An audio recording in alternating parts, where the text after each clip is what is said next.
And we're live. Hello to those watching from the future. This is a Gauntlet Hangouts game. The Gauntlet is a cool community in the internet where we all get together, play interesting role-playing games together. You can find them on gauntlet-rpg.com. They have podcasts. They have interesting blog posts on tabletop role-playing, like interesting techniques or, just cool stuff. And of course, we have Hangouts where all these games are organized. The game we're playing is Misspent Youth. If anyone, for some reason, you're keeping eyes on this channel, you would see the first part is part 1 of 3, and you're seeing this one is part 2 of 2. Well, look, life happens. Apologies. Things happen. January is always weird because you're jumping off the holidays. Anyway, that's my big excuse. January happens. So we have 3 returning players from the first session. Unfortunately, the other 2 can make it to this one, but we'll make sure to end this story in a bit of a bang. I'll get you all to introduce yourselves. Usual thing, name, pronouns, and shout out a cool thing. Why not? We can keep that going. I'll start with yourself there, David. Hi. Sorry. I'm David. I use he, him pronouns. I'm going to be playing Wings, or Jake, tonight. He's a 15-year-old pilot aboard the starship.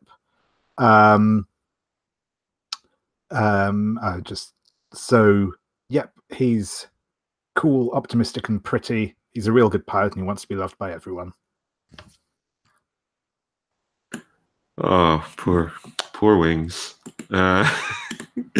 Anyone wants to be loved by anyone is just setting themselves up. Oh, poor dears. Up next, yourself there, Robert. Hi, I'm Robert. I use he, him pronouns, and I'm playing Katja, ex-street thief with free running skills and martial arts.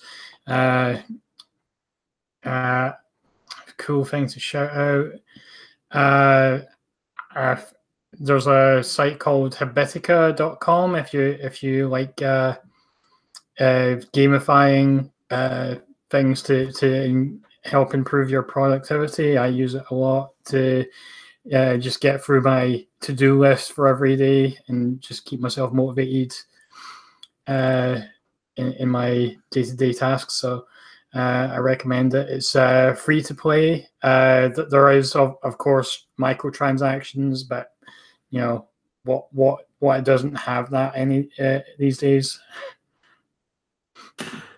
Yeah, unfortunately, everything's being monetized, but thanks for that. And last but not least, we have Tomes.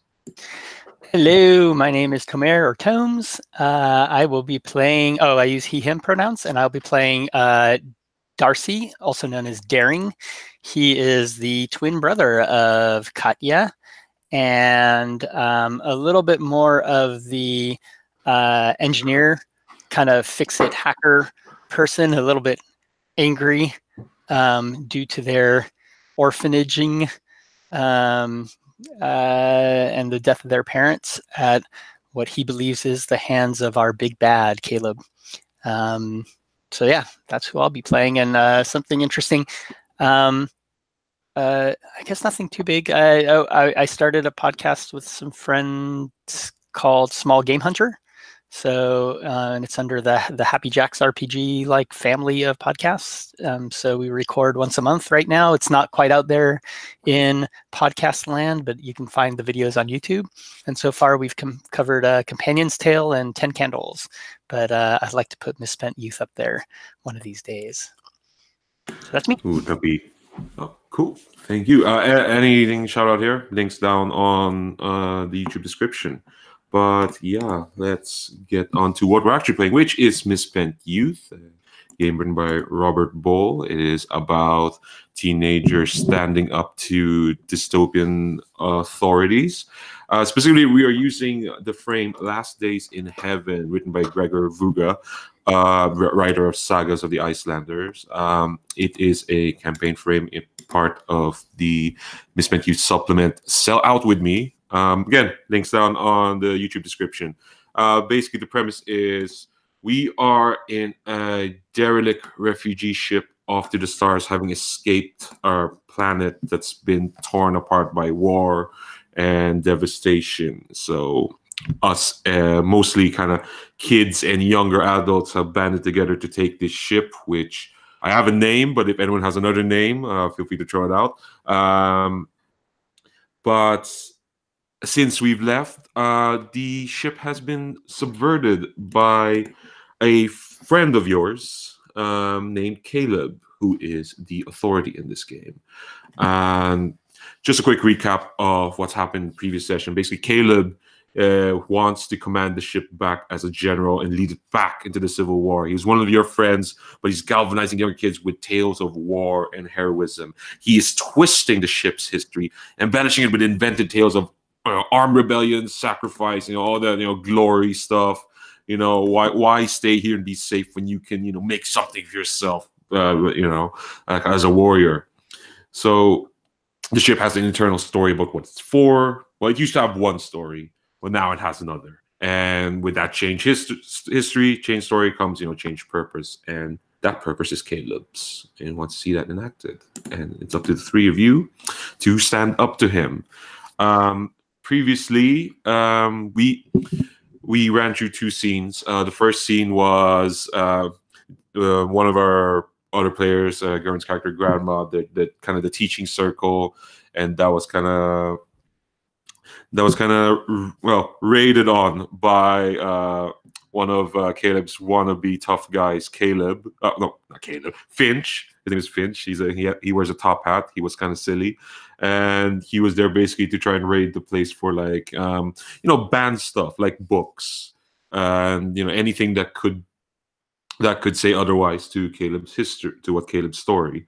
And you got through that scene pretty well. You managed to convert kind of Finch to your side, mainly because he doesn't want to be working for Caleb, because what he told you is that Caleb has started to threaten to put people back into the cryopods as punishment for going against, his rule.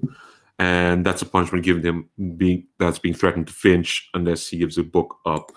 The second scene, your gang was in one of your hidey holes, which is this cool hologram basketball court. Well, it was a hologram room that turned to a basketball court. In the middle of that scene, you all discovered that Caleb is trying to kind of take control of all the other holographic emitters in the ship, which turns out that the ship is laced with them. And there was a bit of a struggle to take control of that. I think you all won out in the end, although one of your friends, Moon, had to sell out a conviction, which meant beating the heck out of one of Caleb's goons.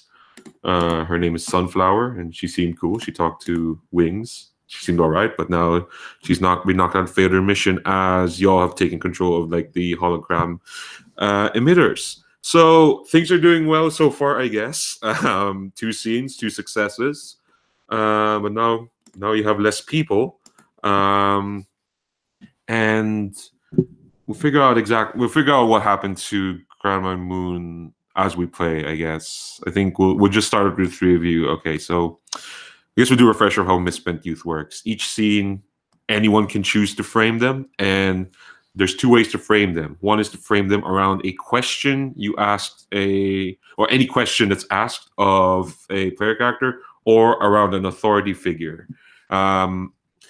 So you can create an authority figure on the spot, or I have a list of 3 on the authority and dystopia stuff. So either of those 2, and I think, anyone who wants to frame a scene on what to do next, because what you kind of found out as well, the big question is, my notes. The big question is, there's more systems to the ship than people thought, like the hologram emitters and whatnot. So the question is, will Caleb take complete control of the ship? Because his systems of control, it's all about exertion from him. Like Caleb's gang have control over weapons, and most of the other systems, but they don't have control of all of it. And everything else is because you're on a ship. Like there's no legitimate institutions, there's no written history, and questioning Caleb is apparently uncool. But you have one exploit, which is the ship is faulty. It's derelict. There's lots of spaces, nooks and crannies. There's sections that are cut off from surveillance and control. And of course, if their systems are cut off, probably means you can cut off other systems. So those are your exploits. Yeah, so let's go to scene 3. So scene 3 is called Heating Up.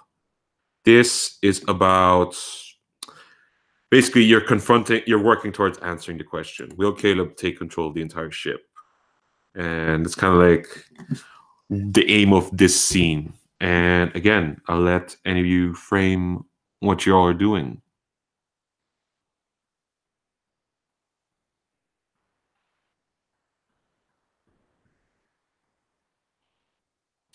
I think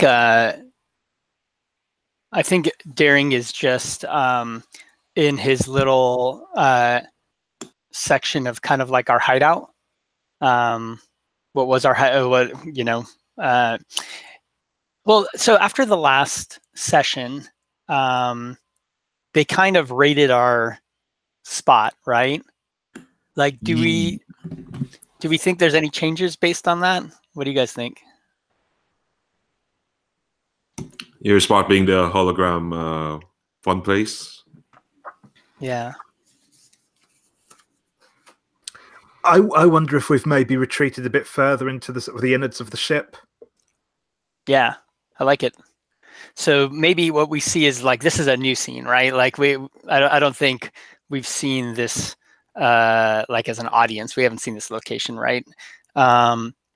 I think it's loud, right? There's something like I'll tell you why I think it's inconvenient, right? Like maybe that might be fun is like everybody say what they don't like about this new spot compared to the last one. But for me, I think it's just kind of like noisy, right? So we hear this like hum of some kind of engine or something, and it's cramped.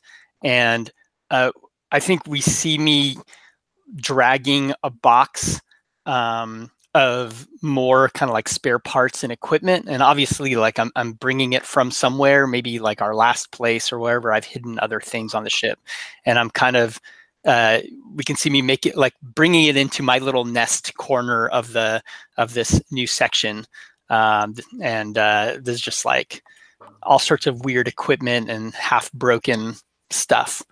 So that's what I'm doing. Yeah. We'll follow Tom's lead. What are you all doing to set up in this new place, and what do you not like about it? I think what Katja doesn't like about it is the lack of space. Like she likes her space. She likes to like set up. What she's trying to do is she's got like maybe some beanie bags that she's brought in, and she's trying to set up a little nest for herself because she likes to spread out and just have some space to relax, and it's not very comfortable in here.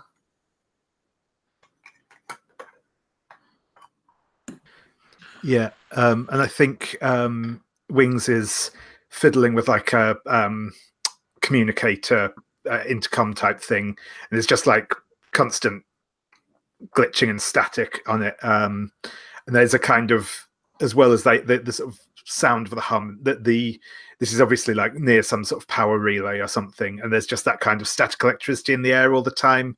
His hair's sort of frizzing up a bit, and every now and then just like little sparks leap off of the bare metal walls kind of thing around them. Katja's taking a couple of the pillows that one of the pillows that she has, and just going like, it's definitely cozy. Oh, was that you in character, or?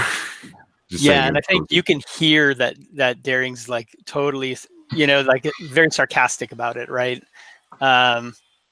Making no attempt to hide kind of his disdain of the place. And I think I turn to you guys and I'm like, well, we know who to blame. I mean, I just think it's. I mean, it'll do for now, I guess. I don't know. We need to be hiding this far down, though. But better safe. And I probably come over to you, and you've got this. You're trying to kind of like tune in on your device, right? So, like I just put out my hand, like, let me have a look at it. And I think what I'm going to try to do is, find some way to, like in the background, like I'm already grabbing like a tool and some cabling, and I'm like, maybe if the distortion is bad because some object's in the way or we're deeper in the ship, maybe I can just, string some cable somewhere and kind of like fix that, right? But like you can see, like that's my way of dealing with this uncomfortable situation is how do we fix these problems we have? Like that's what I do. Cool. Yeah, thanks, Daring. And yeah, Wings is going to he's probably stooped over a bit because he's not like super tall, but he's not short, and he's a couple of years older than the other two. So I think he's really kind of feeling the lack of space here. I can ask, what are you using to frame the scene, Daring? Is it a question or authority figure? Good question. Let's do a character question. Would I do? And so I choose one of the character questions. I can't remember. Is it allowed to be my own? I don't think so. I think you. I think you can choose any. Yeah. Any, right. Yeah. Man, all of them are good. Yeah, let's do the new one that David just put there. So Wings has got of me. What is the biggest secret you know about me?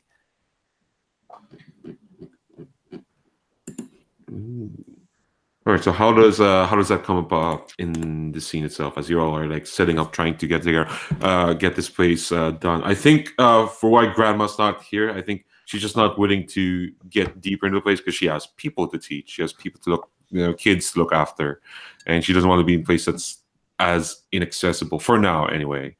And Moon. Well, last session ended with Moon finding out the weird stuff about his brother, and they're dealing with that at the moment. They're kind of distracted by that.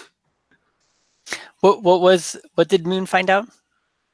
The hologram, and I think in that scene, once he wrested control of the hologram, I think there was a image of his brother showed up and was basically saying, come find me. And I put that there before realizing Mike's not going to be in the next session. So that was my bad. But anyway, he's busy dealing with that. I think he's distracted from the whole fighting Caleb to finding out more about his brother at the moment. So yeah, this is like, this is kind of like the free role play bit. So again, how did the question come up? Maybe this is, what do you guys think? Like maybe we can explore this as we're, I started to frame that thing of trying to fix this electrical problem, right? This signal problem. So maybe like we can kind of follow the question as we're trying to establish ourselves in this new home or something. Yeah, sounds good. So, I think Wings had just said thanks for trying to help out.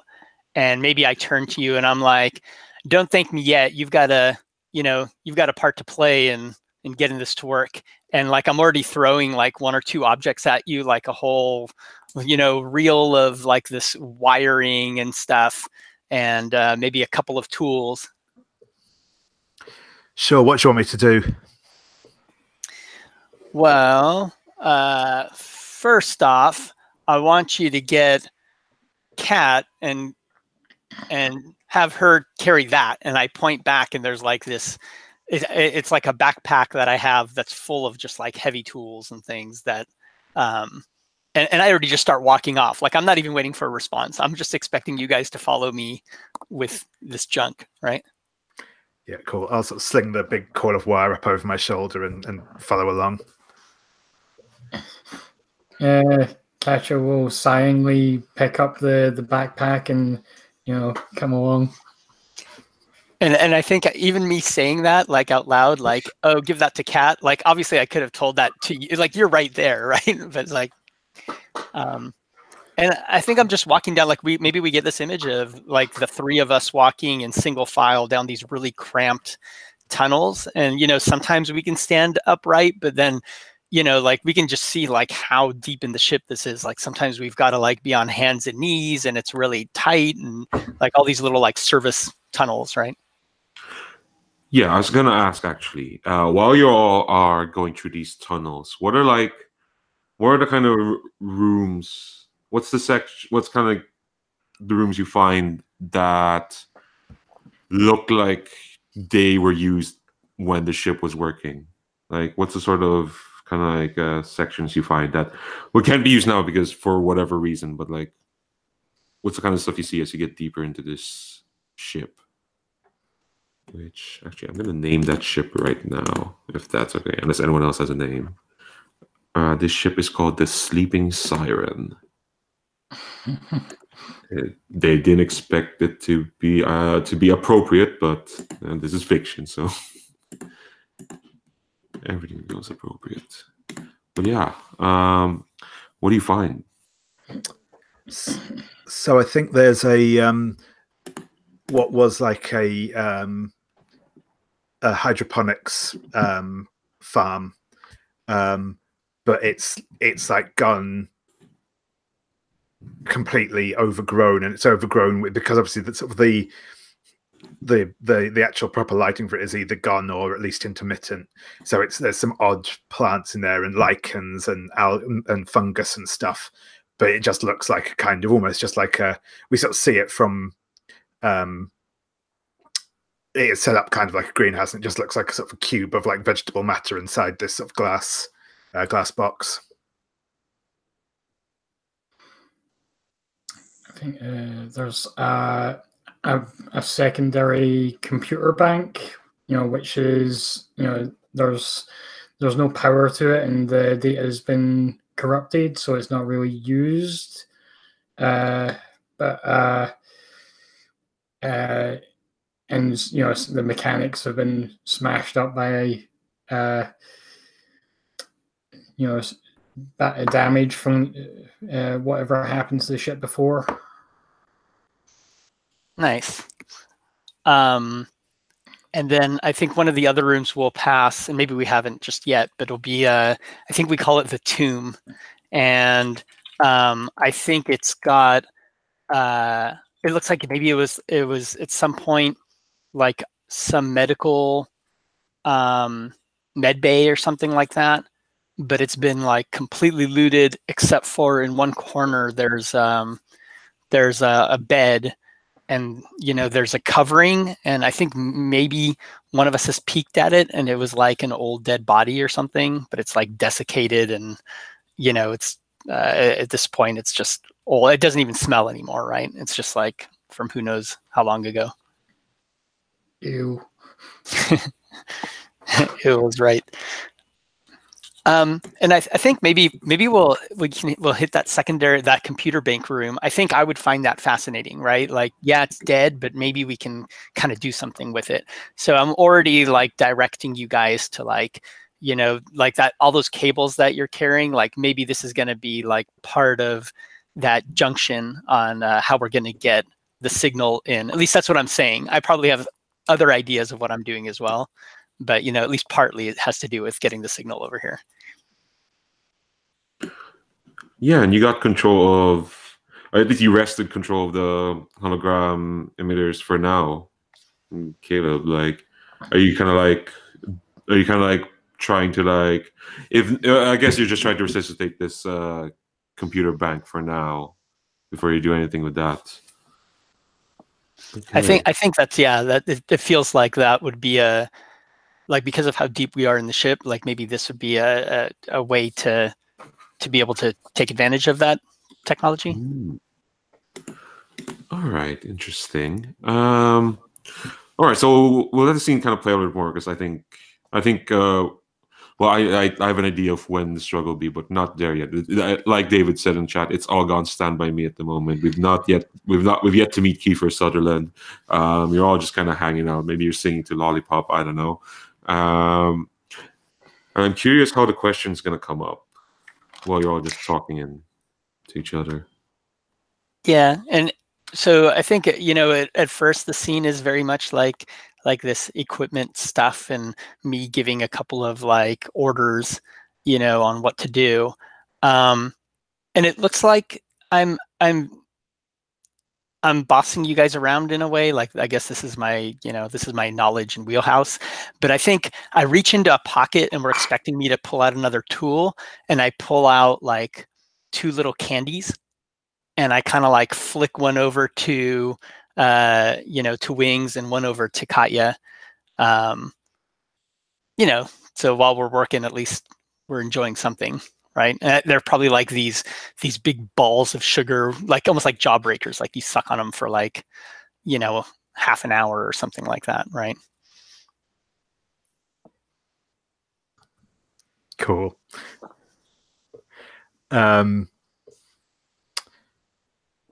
Cheers, Darren. So how much further out do you think we need to run this line? Well, let me put it this way. I think this is the first of 2 reels that we're going to have to, to send out. So this will be phase 1. Sure thing. So much of this ship's still empty. It's kind of weird, isn't it, to think about it? And maybe I just kind of like I think I'm distracted by some electronic thing, and maybe we're not sure if I'm even hearing what you said, right? Yep, he's gone.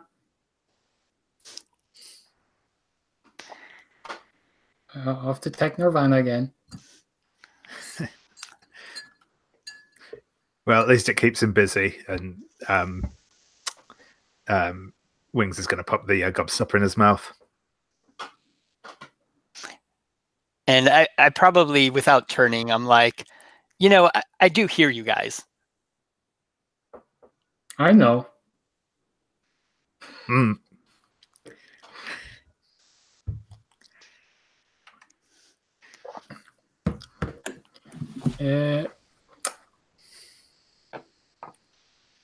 Go on. Anything you need us to help with, or are we just going to stand here and watch? I probably don't even turn, and I just chuck like some like wrench over my shoulder toward Katya, and I just point again without looking, and I'm like, tighten that panel over there. That could be dangerous. And there's like no electricity running through it like right now because this place is just dead. But you're not sure if I've just given you some bullshit to do or if there's like a real reason, right? I roll my eyes and just go and. Do you want me to run back and fetch another reel of wiring now?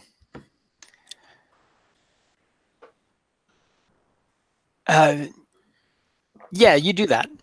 And like maybe the reel, you already started to see that it's starting to get thin, right? Like all the way out here. That sounds good. And I think maybe as soon as as Wings goes, I don't know. What do you want to say that's not in Wings' vicinity? Just to remind you, Wings is because Wings is hold on, let me check the chart again. This order wants to be loved by everyone. He's still friendly with Caleb. We ended last session with him talking to Caleb. Yeah, no, I think that's perfect. So I think it's as soon as Wings kind of like leaves and like I'm in the middle of doing something and I kind of just stop, and we can see that I barely turn my head. I'm like listening. I'm listening to his steps to make sure he's actually like gone, down the hall a bit, or down, one of those little service pipes. And that's when I turn, and I'm still sitting on the ground cross-legged, and I turn to Katya and wait for her to kind of notice that I'm there. And I think I just turn around and say, "So what?" So, can we trust him? I don't know. He wants to be everybody's friend, but not everybody's friends right now. Well, more importantly, I know he wants to be everybody's friends, but are we more of his friends than others? Can we trust him?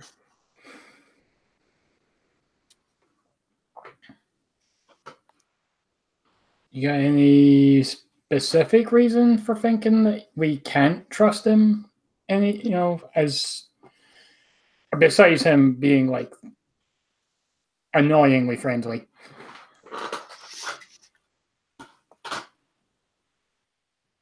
Well, so let me ask a question to David here. Like I think I've seen, like, prior to the last event, seen you being friendly to Caleb. I mean, I think I've seen you in a, I don't know, what we would probably determine as some compromising situation with Caleb in the past, or something. Like maybe it was even that you had betrayed somebody or given him some secrets that he didn't know, like you were being a spy for him in some situation, or I don't know what. What do you think? I think maybe a compromising situation, but probably not actually betraying somebody. Okay. But yeah, I think it's quite possible that Wings and Caleb have a very close relationship. What do you think that compromising situation looks like? Like, what's one aspect of it or something? Yeah, no, I think you saw them making out once. Okay, so I probably as a, I think Daring being a 13-year-old, and I don't think he's like made out with anybody or whatever. I'm looking at Katya and I'm like this, and I'm like, I saw them once, and like I do some like silly tongue thing, right? I think this is like one of the cases where Katya is more mature than you, and she's like, "What? They were making out?" Yeah, that's what I said. No, you made a weird Same face. thing.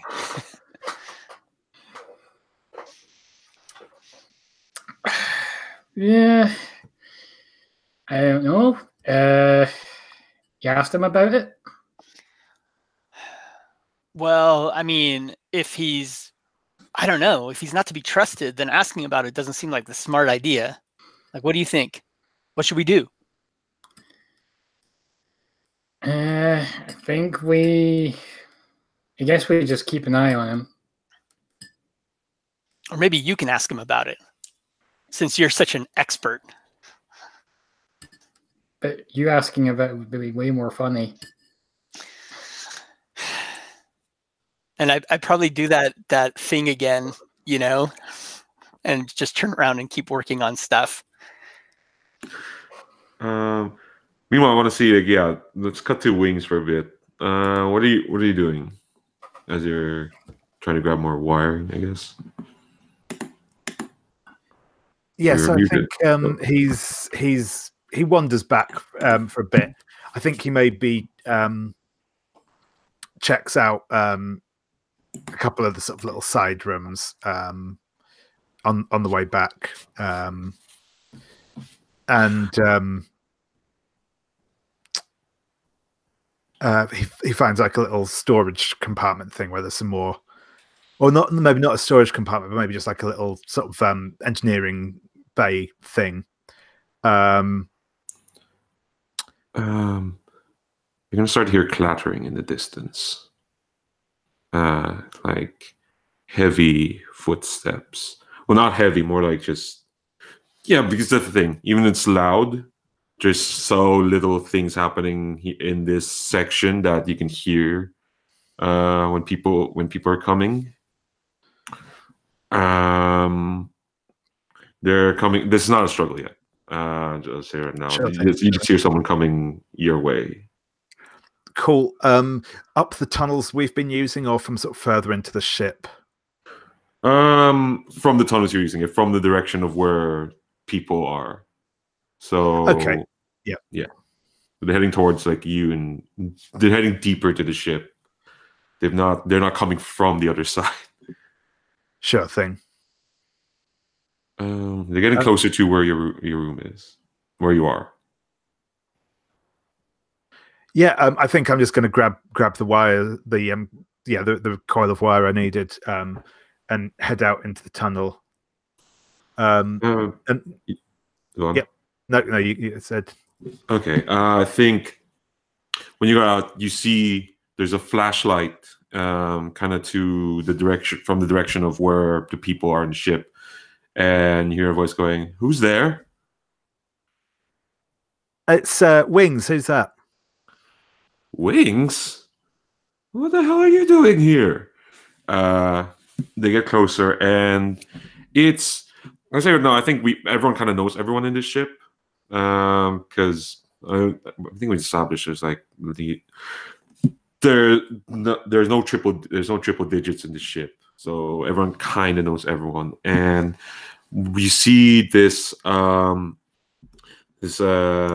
teenager who's kind of like, I think you know her to be like a year older than you. She's wearing this long like beige coat and has got like some very beat up glasses, like really tied up with wire and whatnot, and she's got like strawberry blonde hair, and she's going up this flashlight. It's like, and you know her name is Truant, and she's like, "What the hell are you doing here, Wings? Aren't you like you're a pilot? You're not meant to be lurking around here, right?" I just thought I'd see if there was anything worth scavenging down these old bits of the ship. Yeah, well, that's my job, though. I mean, you're important, Wings. Like me, not me. Oh, they send they're not as interesting people down here. That's what I was here for. But I mean, like, piloting the ship's really awesome. I'm not going to lie, but I like to have a bit of a look around as well, see there's some really weird stuff in this ship, Yeah, there's some really weird stuff. But does Caleb know you're here? Probably not. My communicator's been malfunctioning down here. I think it must be like the static or what have you. Oh, mine should be fine. And she pulls out her communicator and starts pressing. Actually, no. Yeah. Okay. Yeah. Okay. Maybe it's not that fine. Guess you're right. Well, I guess since you're here, you might as well help me. Sure. What do you need? Caleb's trying to get this ship working somewhat to where it used to be, and he thinks there's like they think anyway, the uppity ups with him. They think there's like some sort of data bank here that can help power up the AI that's in the ship. Do you know that thing where if you press the green button, it starts squawking at you? Yeah. We did see there was like a big data bank thing down here. It's just along there, though everything looked like completely fragged in there. I don't think it's Well, I was sent here to do a thing, so I'm gonna here to do the thing. Like, I'll take you to it and see if you think it's salvageable. But as I said, it looked fairly dead to me. All right. So are you gonna take her to? Yeah, I'm gonna take her to that sort of data bank thing we found on the way Isn't that where everyone else is? I thought they were a bit further on. I thought that was one of the things we'd passed on our way. No, I think. Well, let's cut back to the other two. Where are you two now? I mean, maybe at this point we're done with the data bank and we've kind of like scrolled that wire further down the tunnel, but like we've just kind of finished it, like it ends, and I'm waiting for, at this point we're probably waiting for Wings to come so we can patch it and keep going. Okay, so you're all maybe we're bored. What would you and I do when we're sitting there waiting bored?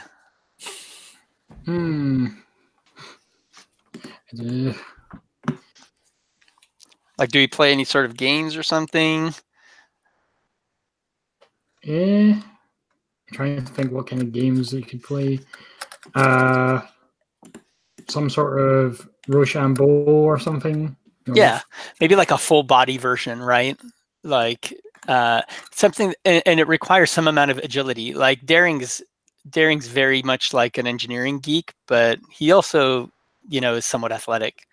Like not like you, but So maybe you usually win, but it's kind of like a full body Rochambeau thing. Yeah. Yeah, I think so. What two you're further down there playing Rochambeau, which yeah, and I think you Wings, you look through onto the broken down data bank, just kind of going through like, yeah, it is rather fracked. Well, wait, hold on, and she sees that. Okay, and she kind of pushes away. Thank Caleb here. There's a port here that I can still use, and she pulls out this like weird USB stick that's kind of, you notice this, Wings. It's kind of like it's glowing like this weird neon sort of green, and she's kind of like, yeah, they told me to come here, and this thing could extract anything, and could probably help boot up the space. It's a really wonderful piece of tech, and yeah, she's just that sounds pretty awesome. I'll wait to see what it does, and she's gonna stick it in, and what's gonna happen is the neon green. Well, you're gonna notice this immediately because the neon green it takes a while, but it filters into the crushed data bank and kind of like starts lighting it up, and the circuitry kind of lights up, and then the two of you feel this too. This section starts powering up, and the light starts coming on. We stop in the middle of like our like. yeah, the lights come on, and Truant is like, all right, well, we'll let that download all that and keep searching the place. How do you say, Wings? Sure, why not? Let's see what's around. All right, and I think she kind of looks around, and is like, and she's kind of like, huh? Well, why don't we follow these wires then? It's like, it's totally obvious. There's like this big cable going down, the path. Yeah, so I think this is the time for a struggle, I guess. So let's go to the conflict map. And how struggle works is I am going to declare an objective, and you will collectively have a hope. And the objective is, but the thing is, because Truant doesn't know you all are here, but the objective is to carry the fragments of that, take that fragments of the data bank back. And the thing is, that stick is there. It's going to be there for a while. And I think even Truant mentions like, yeah, I don't think anyone else is here. Just leave it there. I heard if you touch it, it'll go wrong. So let's just keep exploring, Wings. And yeah, so the target objective is to download that data bank so they can fix the AI. And what's your hope? How about to corrupt the AI or the data that they're trying to extract, so that it will hamper their ability to control the ship's systems. Or corrupt it so we can take control of the ship systems. See, that's why you're the thinker. Like basically installing a backdoor, right? Yeah. So they can still control it, but maybe we can come in and like take control when we need to. Yeah. Yeah, no, is that okay with everyone? Yep. Okay. So that's the objective is to, hold on, let me write it down here. To take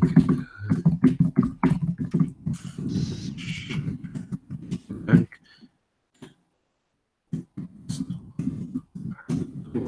Get the data.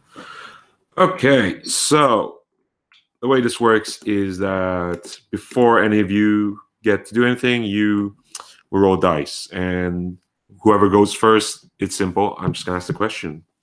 So Truant is going down the hallway. The two of you have been caught in the middle of your Rochambeau. You can hear Truant and Wings talking. I think Truant's asking kind of like, must be really cool to just be able to go wherever. Like, all the other pilots, they just have to stay there, but you're here, that's fab. So I always have to ask a question. Who will stand? Yeah, I will stand. No, before you get to I have to roll first. Yep, Yeah. that's it. It's all coming back.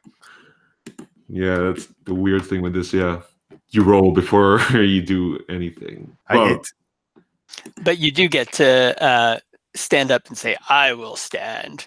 Yeah. So it's I have to struggle against every Powered by the Apocalypse nerve in my body. It's yeah. So that was a 6. All right. So what? Okay. So what are you doing, and what conviction are you using? So I'm going to use call for this, and what I'm going to say, essentially, I'm just going to say, yeah, no, it's I like to do my own thing, and I can't be cooped up all the time. But actually, look, before we go anywhere else, there's this really cool place I found when I was looking around. It's not far from it, just down one of the other corridors. But it's this, like, there's plants there, like weird plants all over the place. Do you want to come have a look? Sure, I'm down. I'm down for some weird plants. I mean, I don't know if Caleb is like whatever he wants. It's a bit whimsical, but sure. I'm not in a hurry. She kind of looks at her watch, and it's kind of like, yeah. The thing is, as you kind of, I think as you're leading her away, she's kind of like, well, the thing is, it's weird. Like I said, all the other pilots, it's not like it's not like they have a choice, But I guess Caleb really trusts you. It's always hard to tell how far Caleb's trust goes, but it's nice to know there's someone he does trust completely. I'm sure he knows you're here, right? Yeah, I figure so, or at least roughly. He usually manages to find me. Oh, that's sweet. And she's almost kind of like, raising an eyebrow at that. And as you kind of end with the hydroponics lab. So, okay, I am claiming, the authority is claiming the 7. So that's gone there. Yeah, so there's a chance. Truant is being distracted, looking at the cool dead plants. That USB stick is charging up there. Who'll stand?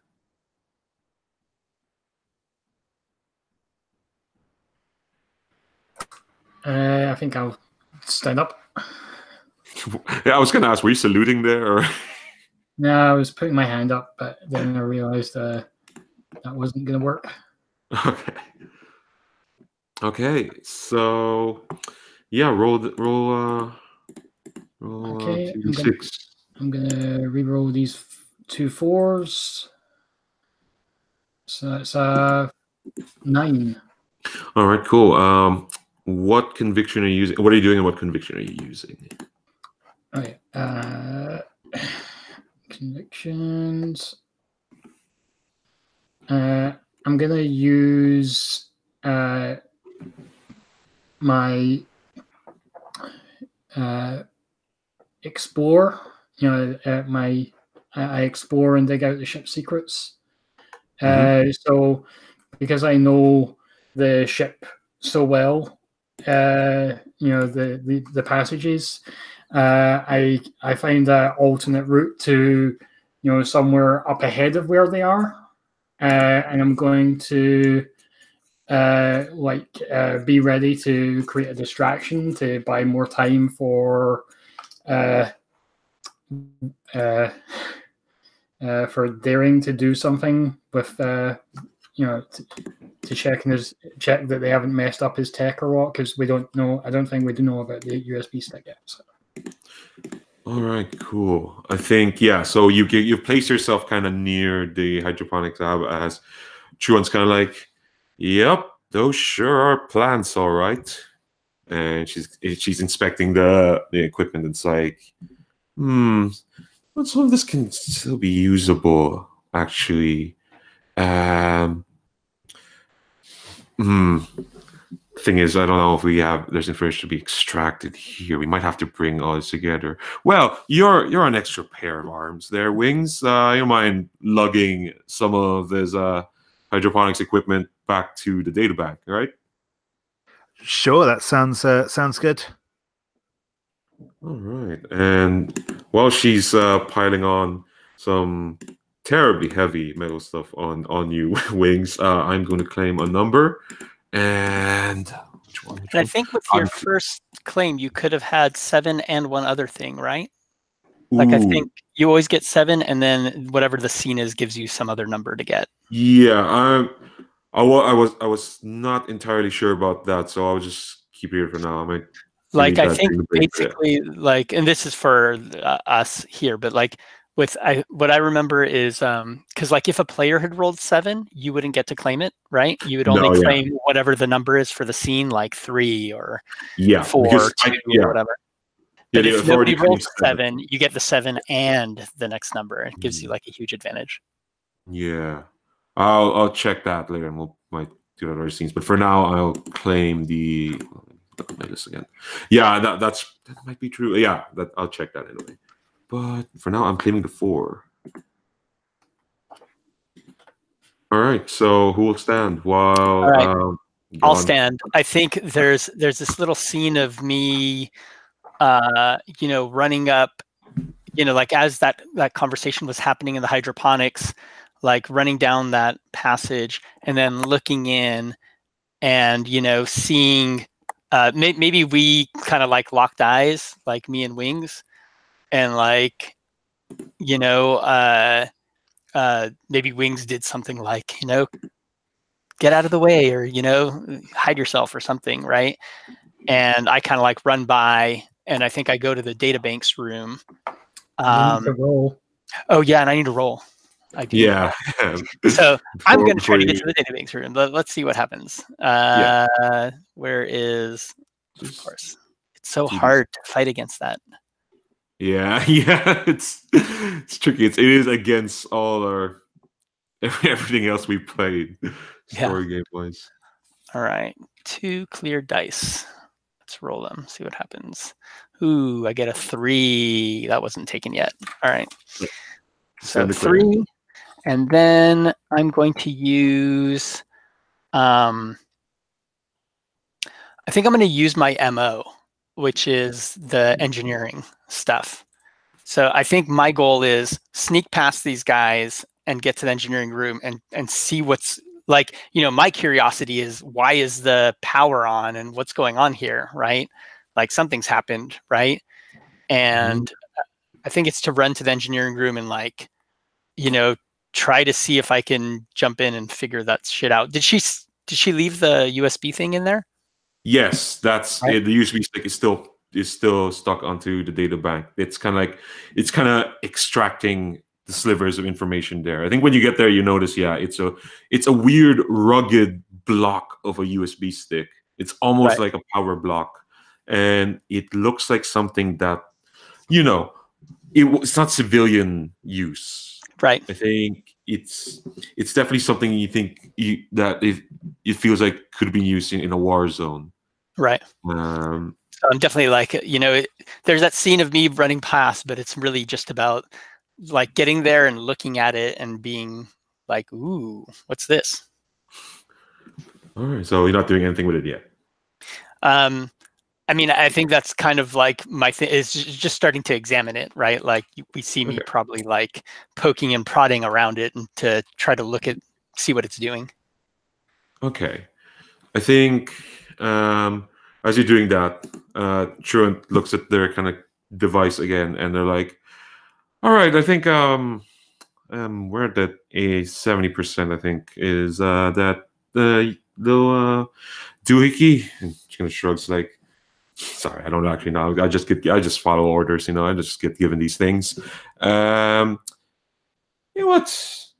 You have a pair of hands. I have a pair. Your hands are kind of full. With my hands still clear. We can keep looking around. Any more cool places here? Sure, let's see what we can find. Yeah, and I'm going to claim. What's the number? The 11. All right. So, narratively, the players now know that the USB stick is close to completion. That's kind of my move. So, who will stand? It has to have the same order that we went through. Like, if Thomas wants it, he can stand again. But I know he's probably going to be generous here.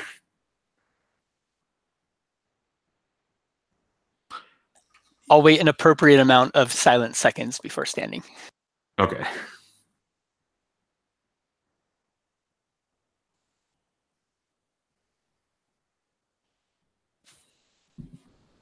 I will stand.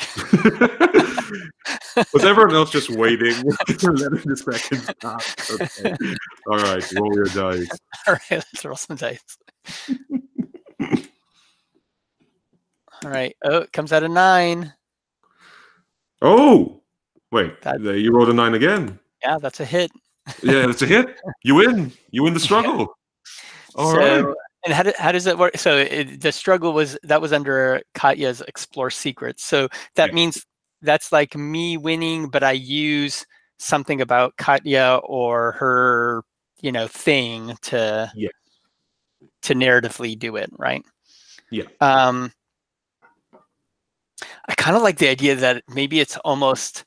So Katya, what are you looking for? Like, what are you doing?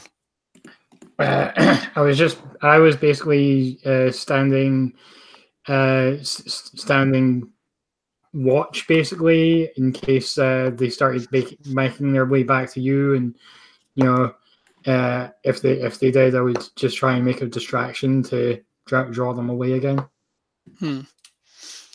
I kind of like that idea of maybe it's like one of these accidental things where you're kind of like standing guard, but there's like all this like weird equipment around, right? And maybe it's like that moment where you kind of like take a step back or accidentally brush up against some weird switch. Like at that moment where I'm kind of like looking at the equipment and trying to figure out how do I divert the power down this thing, and like, whatever you've accidentally hit kind of like does part of that for me, right?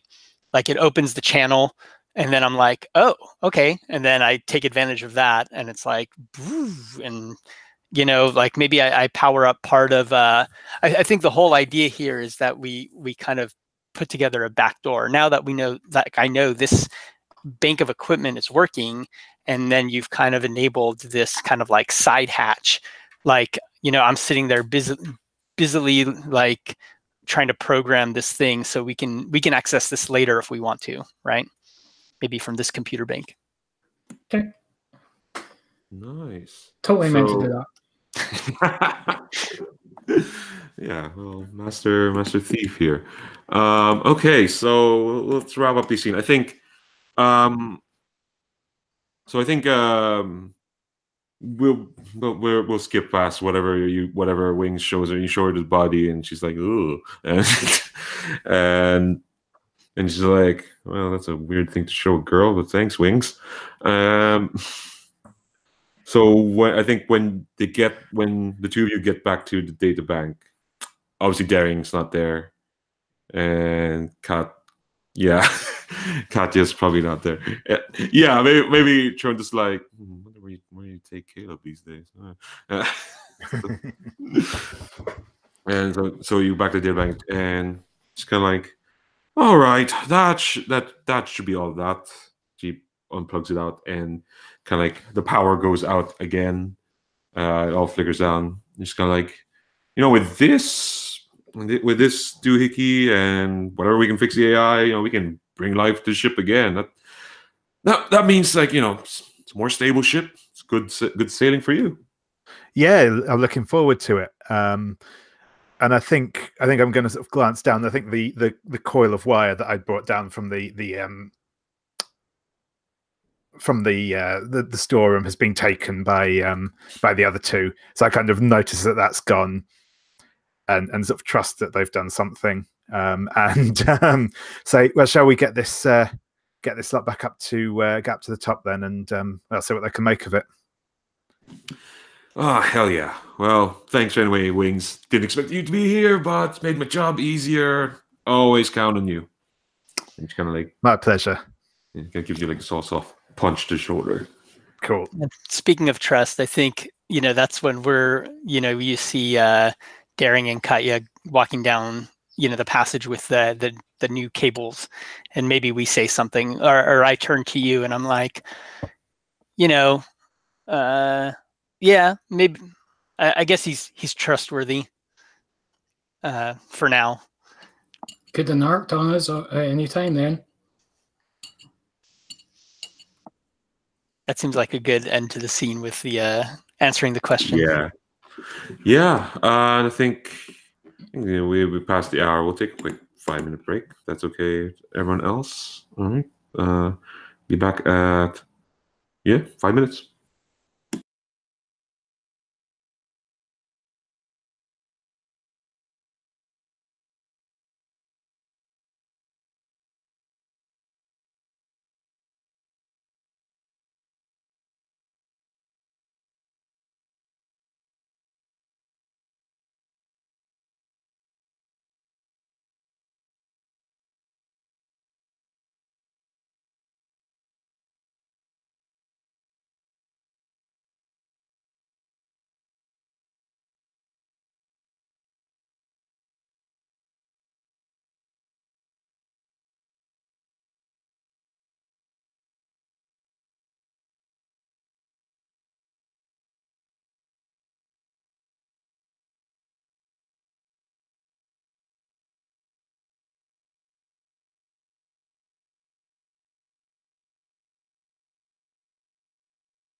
I'm back. Just having Ooh. midday ice cream Ooh. Okay, now I want ice cream. with leftover coffee and what's this stuff? Oh, oat milk. I finally found oat milk in the store. Oh my god. All right, that's something to look forward to after this. All right, so you've all won all the scenes, so that's pretty good. We're now at scene 4, which is again all up to you because that's the scene where. Well, it's called We Won, so I don't know how else you interpret that, other than you have like a lot of means to fight back against the authority now. So, who wants to set up a scene looking at that? And again, it could be using a question or an authority figure. There's a list there, the authority and dystopia stuff, but use a question as well.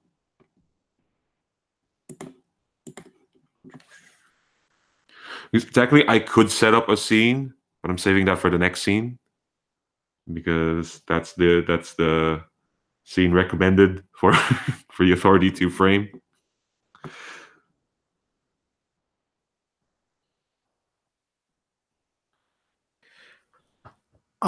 I'm wondering if it would make sense to be doing something with the AI to kind of follow up on that scene we've just had, and sort of I guess as well as sort of the holographic stuff from earlier. Though exactly what I'm not certain. Well, it'll tell me, what do you think the youthful offenders want to do now? What's their objective? We've seen for most of the series they've been kind of being reactive. What do you think they do when they want to be proactive?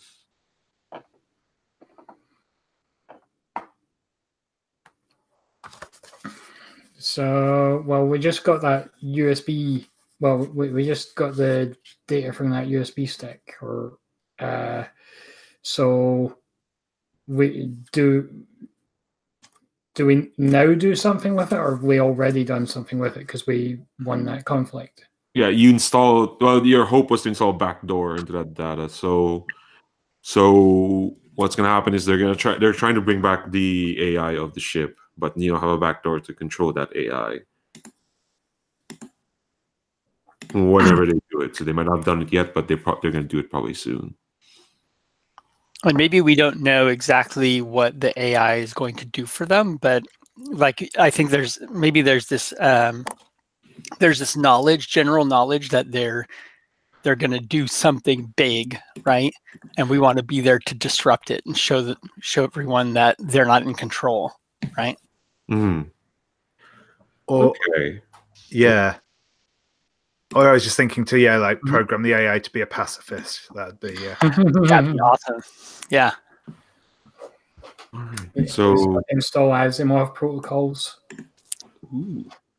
Well, funny enough, the AI is actually listed as an authority figure, so you can frame a scene around them. The kids have started calling it no comp. Not sure why, but that's the informal name of the AI of the Sleeping Siren. No comps. Anyone wants to frame a scene around doing that, as in there's a demonstration. And so what does this demonstration look like?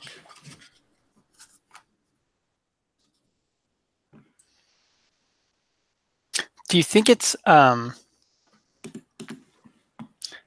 I mean, if they're bringing it online, maybe they're trying to communicate with it, right? So like almost like on the one hand, we see a scene of Caleb in this control room with all of his cronies and whatever. And like Caleb is there to talk to the AI, right? Like bring it online and like, bring it to bear kind of thing. But then maybe we are on the other side, or, kind of like talking to the AI as well and trying to convince it of a different course of action, right? But I mean, how would we? How do you guys think that would be like a really cool looking conflict? Like, is it that we have to talk to it while we also need to be in a place that's vulnerable, or, or something else? I don't know. Well, the thing is, when you're setting up a scene, you describe the first 5 seconds, and then we'll play from there. Right. Okay. I'll let you guys start setting up. I mean, do you guys? Yeah. Does that sound like a good scene? I don't know. Yeah, yeah.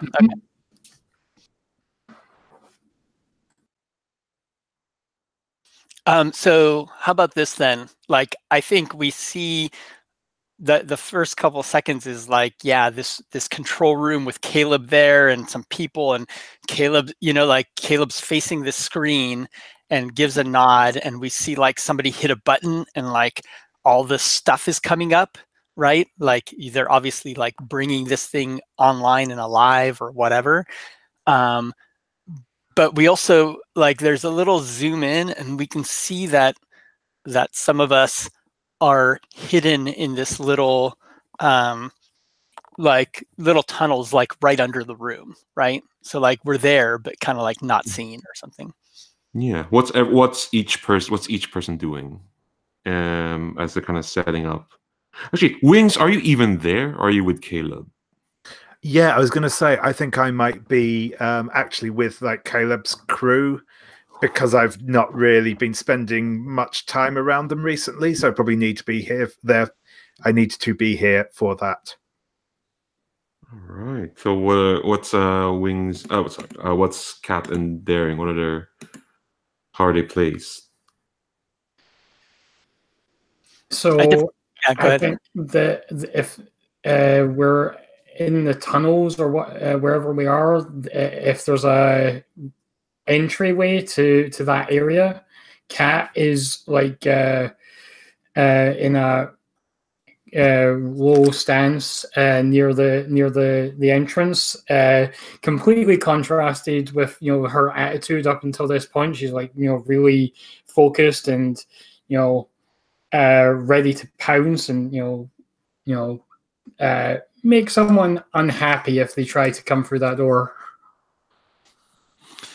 All right. I think let's kind of play out probably a couple minutes before they start doing the AI, because I do want to actually I want to see like before the three of you kind of split off, the three of you like together before Wings like, oh, I have to go to the presentation. What are you all talking about before you all are set up? They're gonna do what? I mean, I don't know exactly what it's going to be, but Caleb and the rest of them, they reckon that the AI being switched back on will give them more control over the ship, bring it back like fully operational again. And I'm just worried that Caleb's still going to go through this stupid idea of trying to get back into the war again. I know what this is going to be. This is going to be an opportunity. All we need to do is take control of this thing. And I'm like scratching my chin, and maybe we're in that like control room thing or something, and I'm pointing at like one of the weird big like vacuum tube knobs, and I'm like, if I can get that up into their control room, we can get at it before they do. Sure. I mean, they're going to expect me to be there for this, so I can probably get it in there. And I'm probably unscrewing, this thing, and I hand it over to you, and I'm like, you got to be very careful with this. You've got like a chance to get this in the right place. They only have one of these up there. All you got to do is just replace it when they're not looking. Sure thing. I can manage that. Well, better watch your back if you're going to be messing around with this stuff. There's only so much we can get away with before they try and lock you away or in one of those cryopods.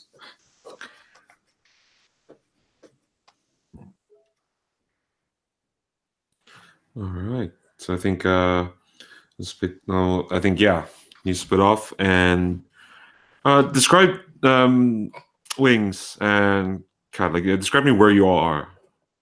Kat, you've described what you're doing. Actually, yeah.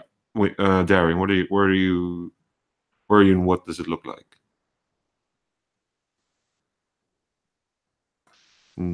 So we're in this disused control room. So Catch is standing by the door, like up against the wall, and ready to knock out anybody that comes through the door, and give Daring a chance to do what they're going to do. All right, Daring, what are you doing? Daring?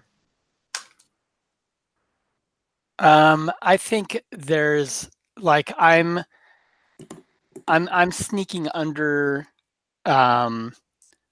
like maybe the main control panel banks, and I need to plug in a device which looks kind of like a keyboard or something, and it's right under their keyboard, right? So they've got like, there's like the main banks of keyboards up there, or like all the panels.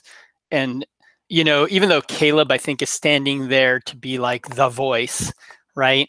Maybe he's got one or two underlings that are kind of like the ones punching the things. So I'm kind of like plugging in a keyboard underneath so I can communicate directly to the AI when it gets booted up or something. All right, let's see that pays off. Wings, when you get to where Caleb is, actually, I'll let each of you like describe an NPC that's there. Wings, who's there that you trust to be with Caleb because they don't like Caleb as well as you, as well as your friends. Yeah. There's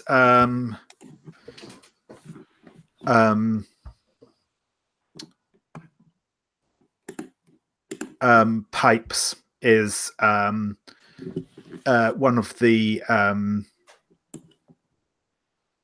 in fact he's the lead engineer, to the extent that there's actually any formal hierarchy.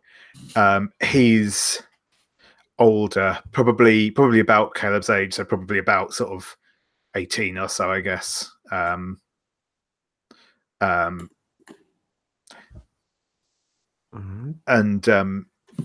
he's kind of overseeing the people that are fiddling about with the console.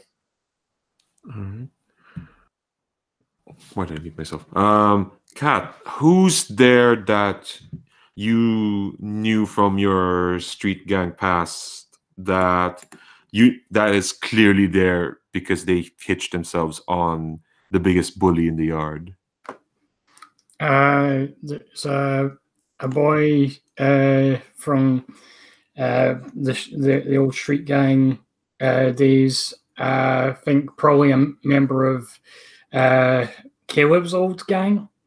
We call him Whiskers. He's sort of just past puberty kid with sort of sandy hair who's trying to grow a beard, but he's just not there yet. So it's just like fluff on his face.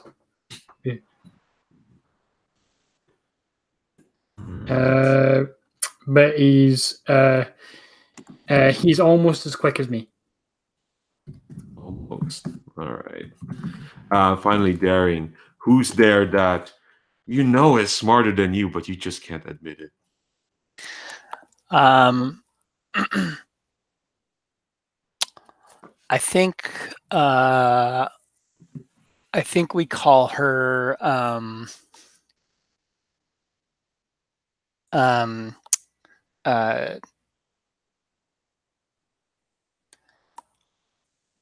yeah, let's just call her Banks, like computer Banks, right? And she's the one who's working at the console in front of Caleb, right? So like she's running the technical side of the show, right? And even maybe there's that one moment where like I'm plugging in my keyboard, and there's like, like she would probably even almost notice something, like her eye would kind of go up like, huh, that's weird. There's like some fluctuation, right? I think you hear Or, like, sets it up. her say, you hear her say, some fluctuation there, but just normal anomalies. It should be fine. And Caleb's like, it can't be just fine. It has to be perfect. Okay. And he notices you coming, Wings, and his eyes light up. But you only notice it. His eyes light up. The rest of him is just still very still. It's like, I'm glad that you could join us this time, Wings. We've missed you. Sorry, I was exploring the ship a bit, but yeah, no, I mean it'd be good to get the old girl up and running properly, won't it? I'd like to see what she can really do when we've got the AI on board. Yes, you'll have a more sophisticated kind of company at the helm, I guess. And I think Pipes is like, I don't care if it's like, another talking voice, as long as we can keep the ship running, all right? And Banks is like, oh, it'll do more than that. It'll make sure this ship can run for 1,000, maybe even. No, that's a bit much. Maybe an extra 10 to 20 years. Kev's like, we only need a few days. Once it's done, then we can go back, live our life as we should. I like the idea that when Banks says 1,000 years, like both her and I at the same time, like I'm overhearing it, and I'm also saying like that's a bit, like rolling my eyes, and she's like, okay, that's a bit much. Yeah, I think Caleb's like turns to Whiskers and is like, now are you sure things are locked down around here? And Whiskers is trying to draw attention to his facial hair, and he's like, yeah, don't worry, we got some of Vando's crew running around. They'll make sure there aren't any rats scurrying about. So I'm just imagining him as a rat face now. I'm sorry. So I think it's time for a struggle. So here lay it all out. Wings, you're there to plug in something. Cat, you're there to make sure no one disturbs Daring while Daring's there trying to do his magic. They're all in very precarious positions. So I'm gonna declare an objective. I've cleared out the conflict map. The objective is to reactivate the AI of the Sleeping Siren. What is your hope?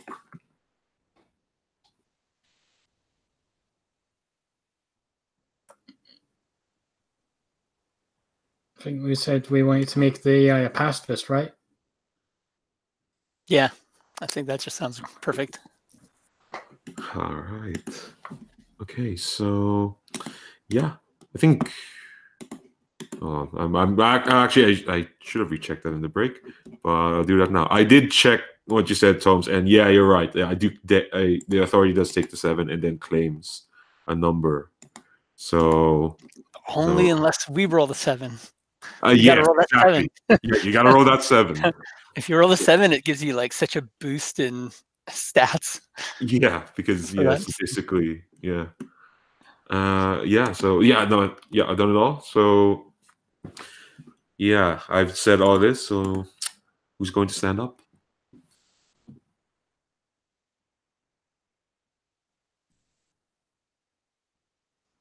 Yeah, I will stand up. All right, roll 2d6. Okay, here we go.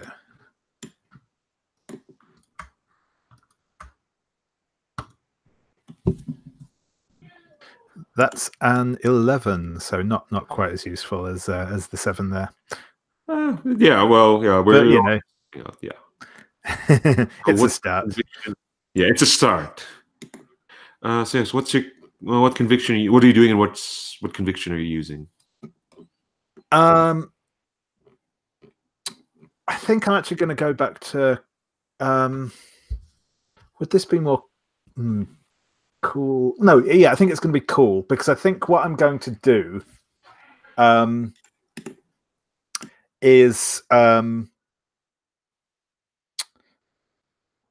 going to as they're sort of doing the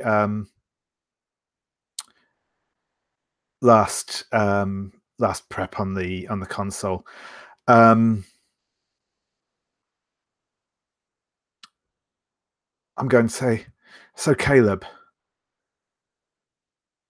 I'm dying to know, but what are you going to do once we've got this working? And I'm essentially trying to goad him into sort of starting a monologue so he distracts everyone. Oh, you know Caleb all too well.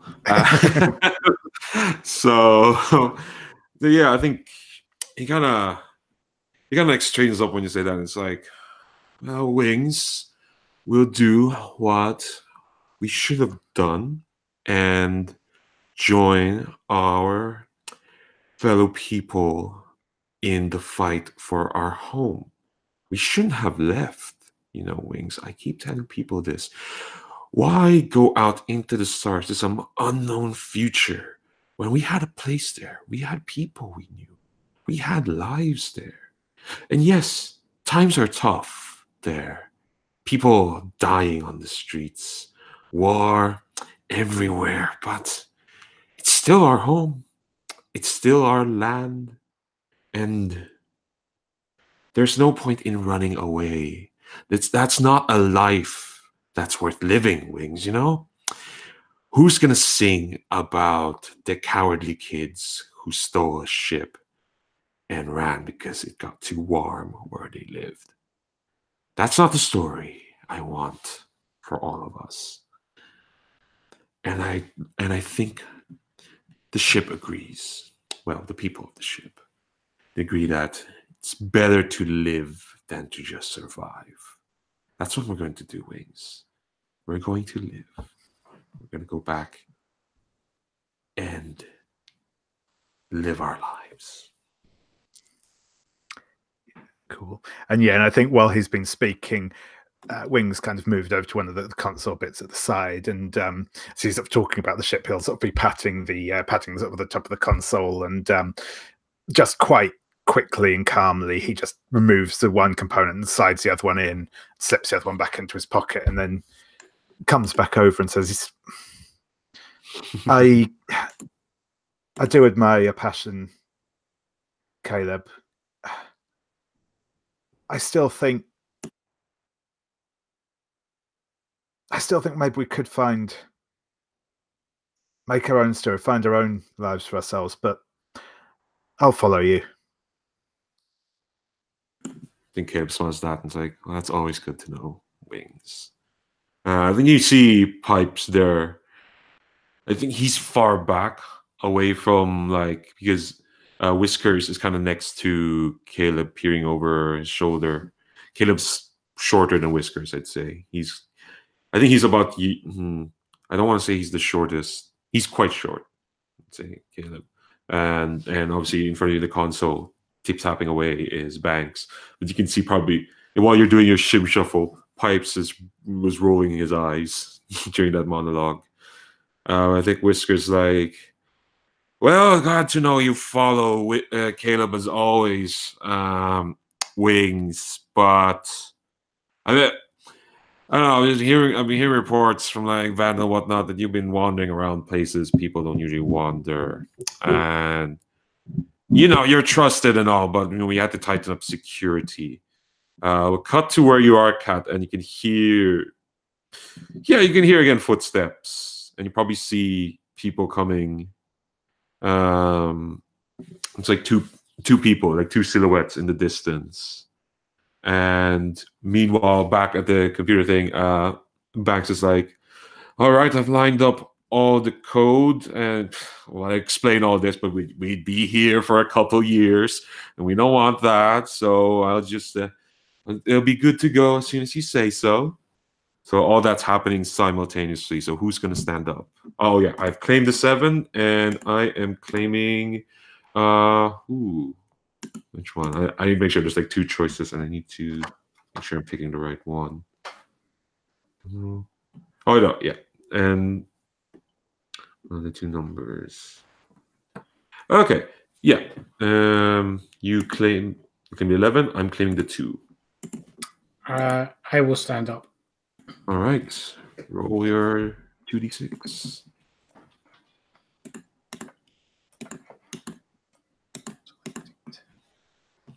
I can't actually tell which one of those rolled. Last roll total. It's a 6. It's up there. You see the last roll total? Right, I see it. Yeah. Cool. All right. So it's unclaimed so far.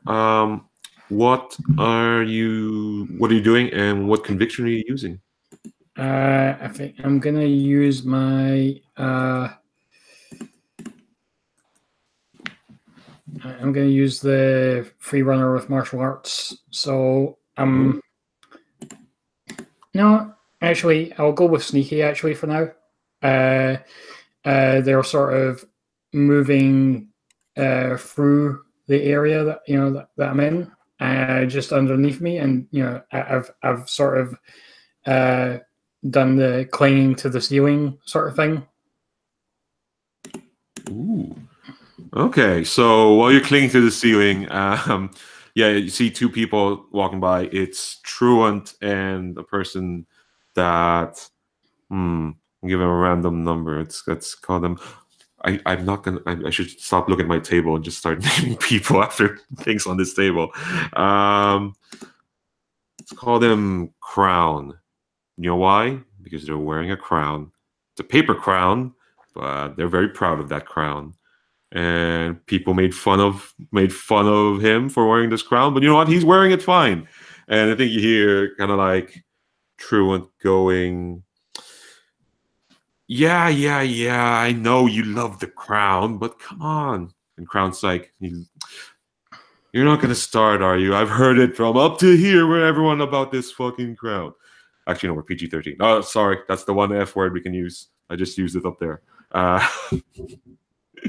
Sorry about that. So yeah, they're walking around, and you kind of hear over here Truant going like, something's really, as you're walking past, and you can hear the conversation going, and you just hear Truant going, something's really up with Wings, as they're walking past. And Crown is like, well, why don't you deal with Wings' friends then? They're clearly. And as they walk away, that's the last thing you hear. Meanwhile, back in the control room, Whiskers is still trying to talk about, yeah, we beat up security, and then we go back and we start beating up people back home. And meanwhile, Banks like, all right, just gonna press the button and start booting our AI up. And what number am I claiming? Okay, I'm claiming the 12. So, who's going to stand up as the AI is going to be booted up? I will stand. Roll your dice. All right, let's roll these babies. Oh no! Oh, that's good. 6. Oh shit! You did it! Jesus Christ! You all just keep winning. All right, so you've won the scene. We'll win a couple before the tragic ending. Yeah, well, look, I'll say it now. The name of scene 5 is We're Fucked. So, but this scene 4 is We Won. So this works out well. Yeah. I think it's one of those. So I need to hack into the thing, but Banks she's looking down at the console, and she's already been tipped off about 1 or 2 little entry injections into the system where she's like, that's weird, and that kind of thing. So I think I'm like literally in this this little tunnel right under that computer terminal that she's at, right? That's what I had to plug into. And I'm about to hit this button, and then I realize like it might help to be distracting. And here I'll borrow sneaky from Katya, and what I'll do is like I look down and I pick up a little bolt and I like chuck it through like a grate that's down there, where her feet are, and like have it kind of like hit her feet or something, or like go skitter across the ground. So it kind of distracts her for a moment. She's like, what? And there's like this little, thing down there on the ground. And then I hit the button. And although it makes like some noise on the actual control panel, like she's kind of like not paying attention for a second. And so, yeah, I think we bust into the AI. Like I've now have control of the panel, right? So like her panel is not talking to the AI, mine is, right? And Right. yeah, and I think there's probably like a program, but like we've tried to figure out how to tell the AI to be pacifistic, and so I hit some button to like feed it information, right? Like some manifestos or So I think what's coming up on the screen is there's a formation of a very like 8-bit style kind of. Actually, no, not even that. It is just a voice wave, and yeah, I don't want to give. Yeah, it's the AI everyone calls no comp, but it's AI is asking like state your query, and Caleb is like asking it whether will you be able to take control. Will you give us control of the rest of of the rest of the ship? And the AI is like user not recognized. See, you're thinking war games. I'm thinking Tron. So master control program shit here. User is not identified. And Caleb's like, I'm sorry. And Bank's like, hold on. This code, it seemed all right, but I don't know. You can't tell with these legacy data banks, and I think they're gonna work on that for a bit while Daring is daringly kind of stopping it. They're trying to like, all right, can you give us control? And it's like users not recognized, ship in 40% not capacity, 40% maintenance. All non-ship personnel are barred from derelict systems until further advisement, until further repairs. Please advise dry dock to the nearest port to start repairs soon. And Caleb's like, he's trying to keep it cool, so to speak.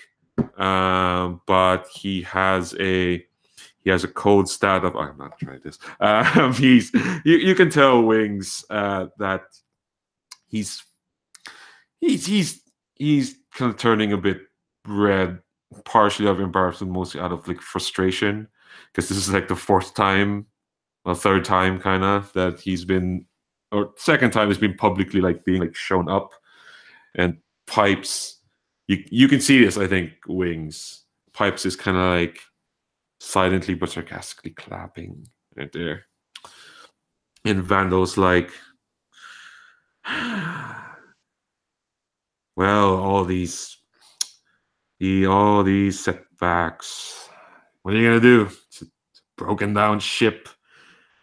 We can still turn back, And Caleb's right. Not until we put our ship to right. And he storms off without saying anything else. And I think one last thing, Kathy. Well, I think you're about to come down from the ceiling when you hear more footsteps, and you see that it's when you manage to right yourself back up. You see it's Caleb stomping down, like muttering, and you see that the two that pass you, Crown and Truant, come up to him, and Truant's like, "Whoa, you okay there, Caleb?" Yeah, Truett gives no fucks, apparently. Oh, whoops. Used another F word there. We're now rated. Oh, no, we're not. We're still PG-13. Truett's like, "Oh, you okay there, Caleb?" And Caleb's like, "I'm going to need you to put on a more serious face. I think we need to show people that this ship is under control. And I need you to be ready for that. Be ready to do anything." And the two of them kind of like, "Yeah, sure, no thing, Caleb. No, sure, no problem." And Caleb's like, it's his eyes kind of light up almost as if he sees you, Cat, but no, he doesn't. He just wanders off. Anything else you want to do before we wrap this scene up? One last like little scene or moment.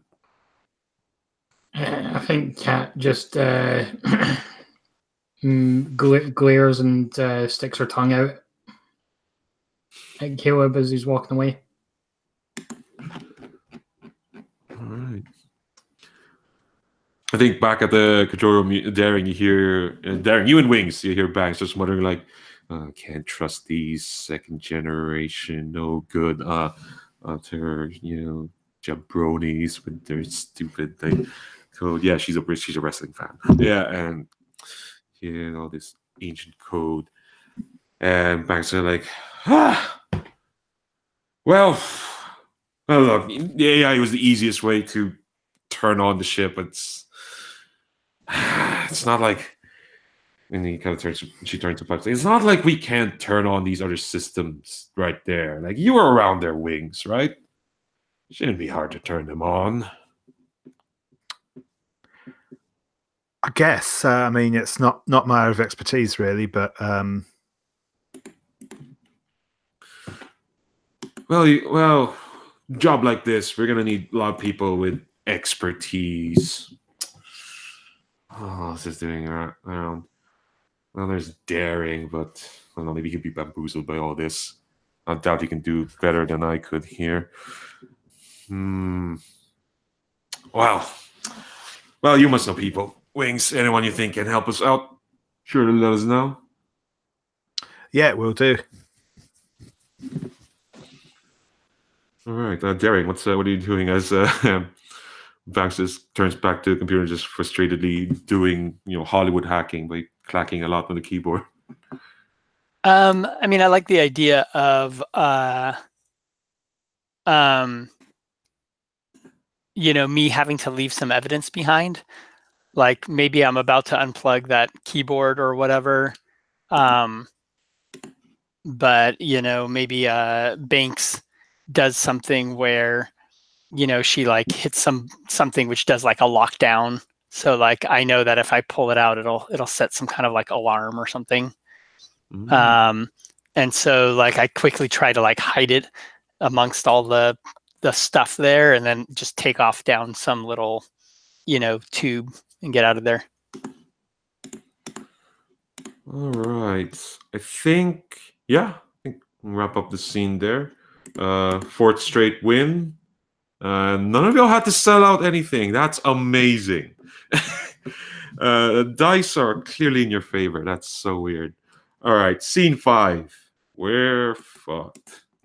That's the name. That's the name of the scene. It's ridiculous. So one thing I probably mentioned at the start, but I forgot to mention again, is that how anyone can frame a scene. That includes me, and I only get to do it once per episode, and I'm going to do it here. So I think I need to look at my notes specifically. All right. So I think that I'm going to frame it using the question that Daring asks Kat. Why does our parents' death seem to have a lesser effect on you than me? And this is fairly simple. The three of you have been called in front of Caleb. and I want y'all to describe like where's Caleb's office, so to speak. Like, what's the place that he calls people to talk to him? What's that space look like? And and what's a detail that lets you know that it is his space? Well, I think it has to be the captain's ready room sort of thing. Oh yeah, yeah, yeah. So when you're kind of called there, and I think each of you gets like a different person to call you in. I think Kat, you get called in by.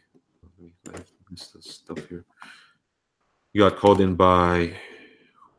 I'm trying to think. All the other NPCs we had in the previous session, they're all related to the other two players.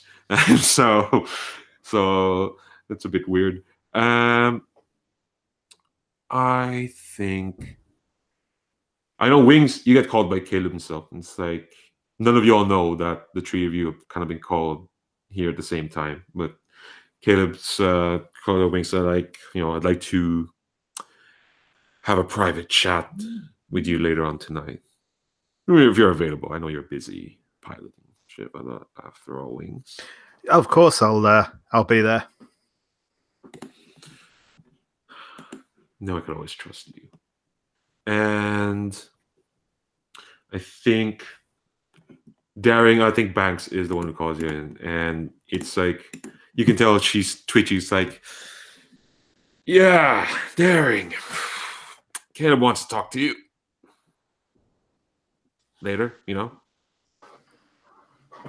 I probably answered disinterested. Yeah. So. Don't. And she's kind of like, are you? Don't not take this seriously like you always do. You're being called by Caleb. When was the last time you got that honor, buddy?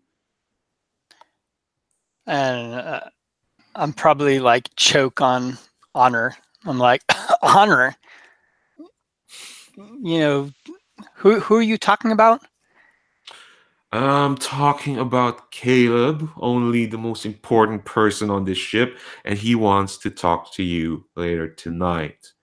I'd advise you don't skip out and do whatever the hell it is you and your friends do. Whatever nonsense you're occupying your time with. Well, I'll see if I can fit him in.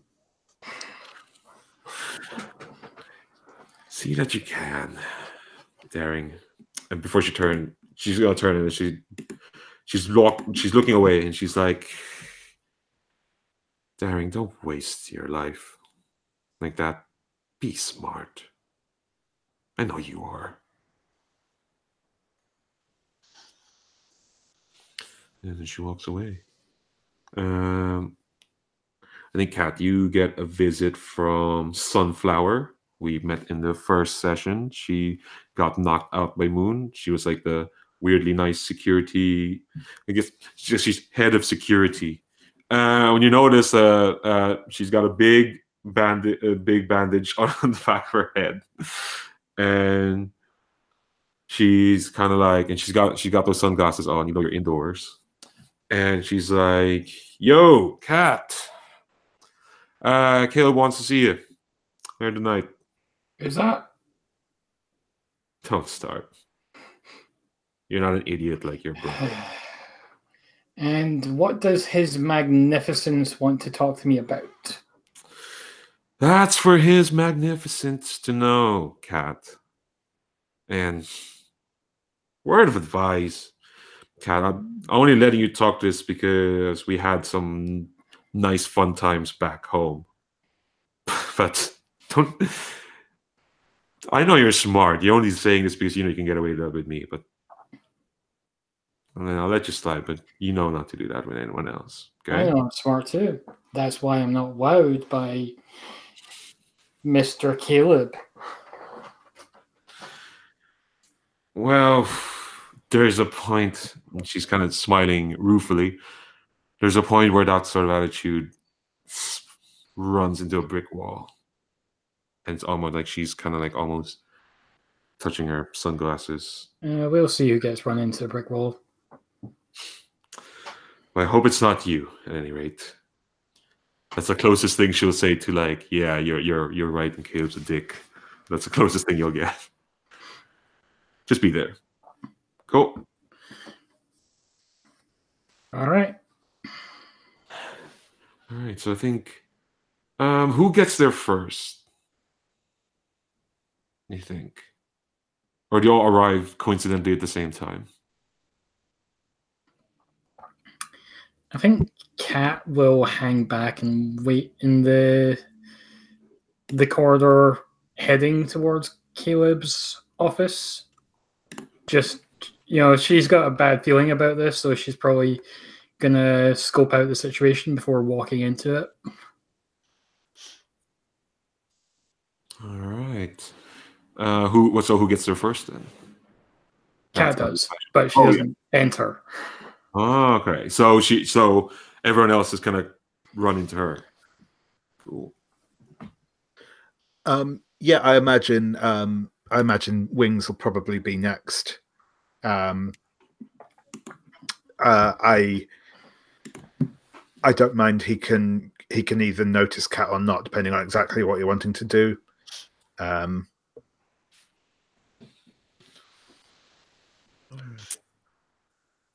I think with Daring, we catch this glimpse of him prior to heading over there, and he's got all his pockets and gear, and there's like a wrench that he's got in some kind of like bandolier belt or something, and we see him pull it out, and he looks at this wrench, and he puts it in his tool case and pulls out a different wrench, which looks a little bit older, but that wrench, like the bottom of it has been filed into a sharp point, and then he puts that into his belt and then heads over. Oh my god. So the three of you run into each other before you get in? You go in? Yeah, I think so. We're probably wherever Cat's hanging out. You two talking about what's about to happen? Hey, yeah. What the pair are you doing here? Got called to the principal's office. Looks like it's a group meeting then. And I'm looking around, like just the three of us. That's a little suspicious, don't you think? Yeah. Yeah.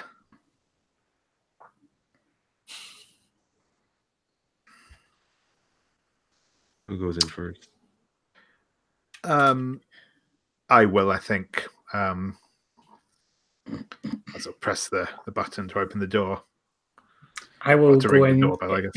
I will go in front of my brother. Yeah. All right. So the door opens, and we go back to the question I asked. What's a detail about the captain's ready room that lets you know that it's Caleb's?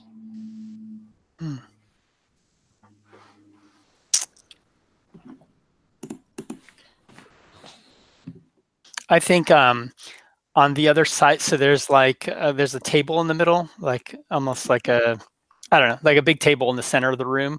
But on the other side, I think he's got like a little rolling cart, and it's totally one of those old school rolling carts that has like alcohol and glasses and things on it. So I think it's his kind of attempt to look like an adult and, like kind of in control. This is like his room, right? His entertaining room, that kind of thing. Yeah.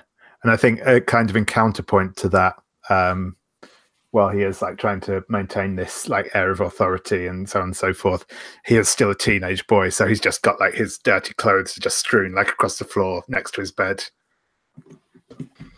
I think there's like on the wall, there's a display, it's sort of a hollow picture sort of thing, which depicts like different artists' impressions of glorious battles of the war. Yeah, and I think when you go in, you see there's a big window looking out in the stars, and Caleb's posing, hands in his hips, looking at it, and you can see that he's wearing. Oh God, he's wearing like they've kind of been. They look like they've been stitched together, but he's wearing this sort of tunic and pants, and he's got gloves on now. We never really described what he looks like, I guess. And I would say, yeah, he's not as tall as probably people think. And other than that, we've never really described Caleb. I'll just declare he has black hair. There we go. Caleb has black hair. and the thing you notice as well, next to like the bed with all the dirty clothes, and right between the bed and the whole picture, there's like a big stasis pod, and it's kind of fogged up at the moment. And I mean, Caleb, when you enter, Caleb's like,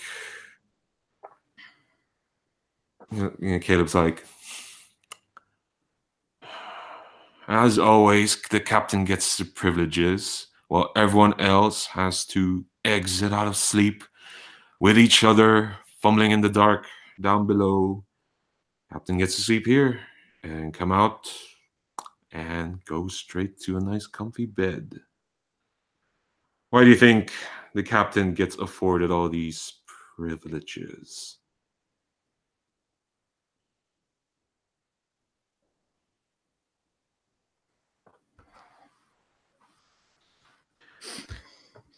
Because you've got responsibility for everyone here.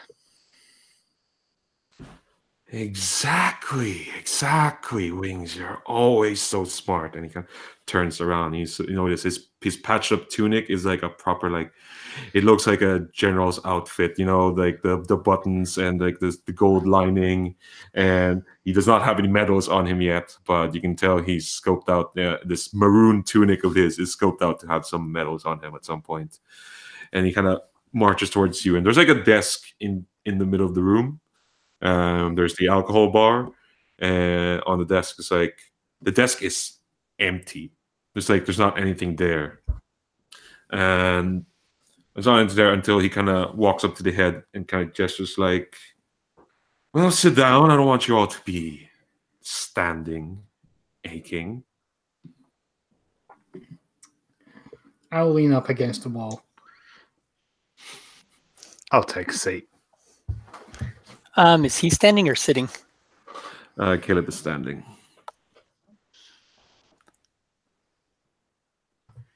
I'd probably do something cheesy like grab a chair and flip it around and sit on it.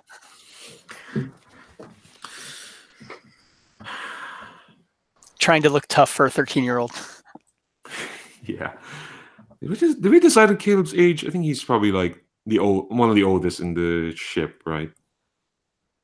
Probably 17. And in Caleb's right. I'd like to know from each of you what you think is going to happen when we get back home.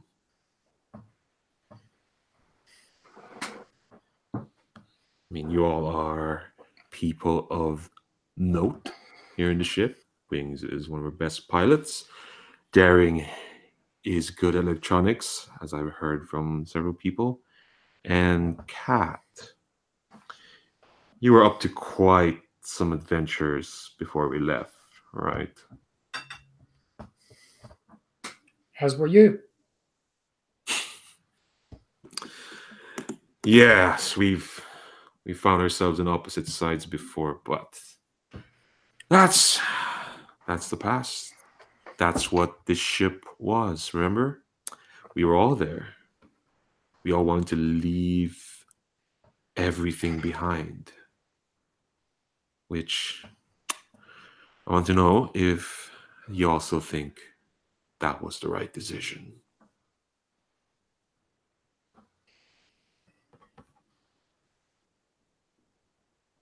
We want you to leave everything behind and find a second chance for ourselves. You want to drag us right back into the mess the adults made for us.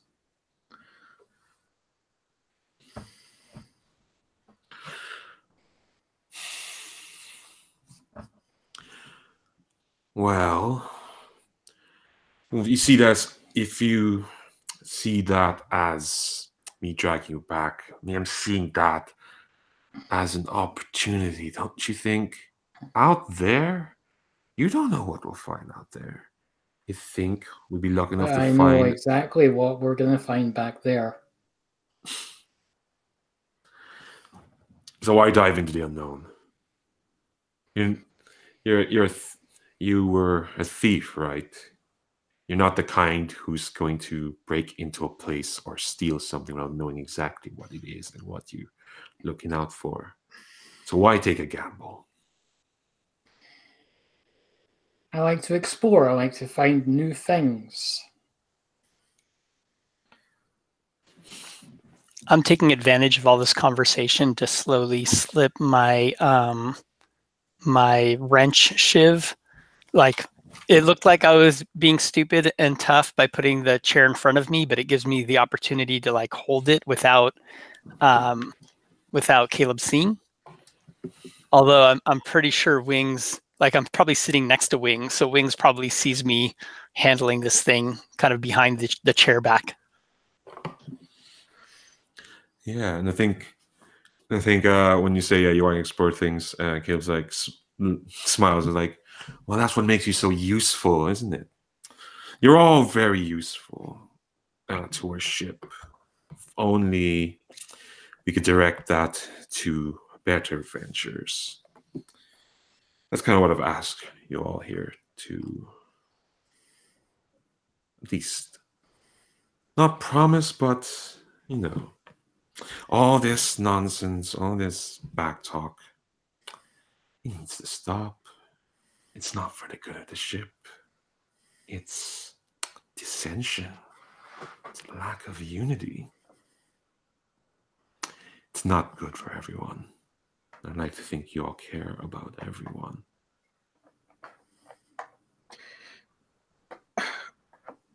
I do, and I do care about you as well, Caleb, but you've changed recently. We wouldn't be here without you, but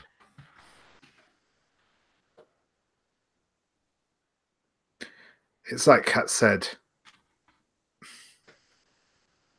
we left for a reason. There's nothing for us back there now. We've got a chance, all of us together, to make something new. That's what we've got to focus on.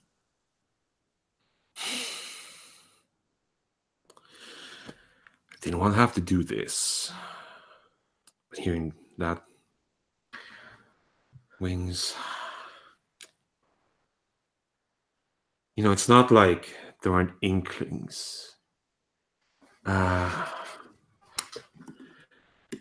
After all, Kat and Darcy's parents, they... let me just look at my notes. Sorry, I'm about to go into a monologue again.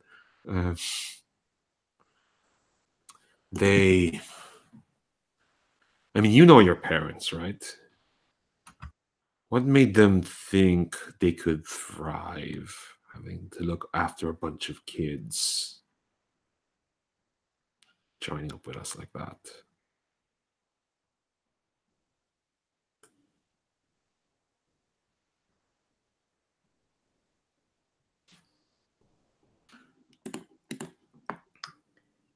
They were good people.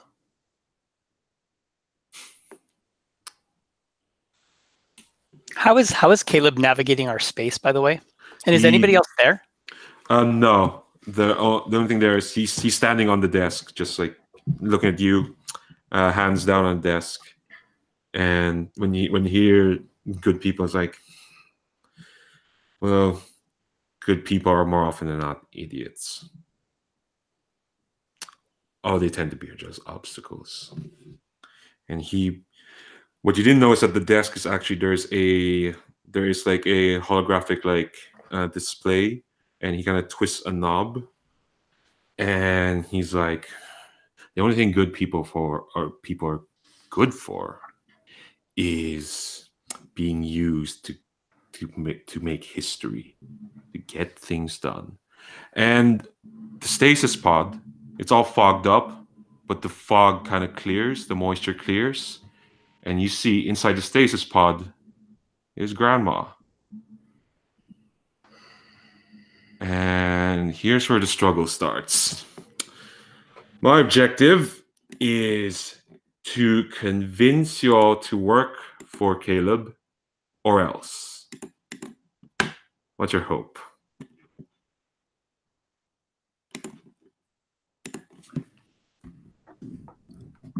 Well, my hope would be to free our friends and get out of here. But what do you guys think?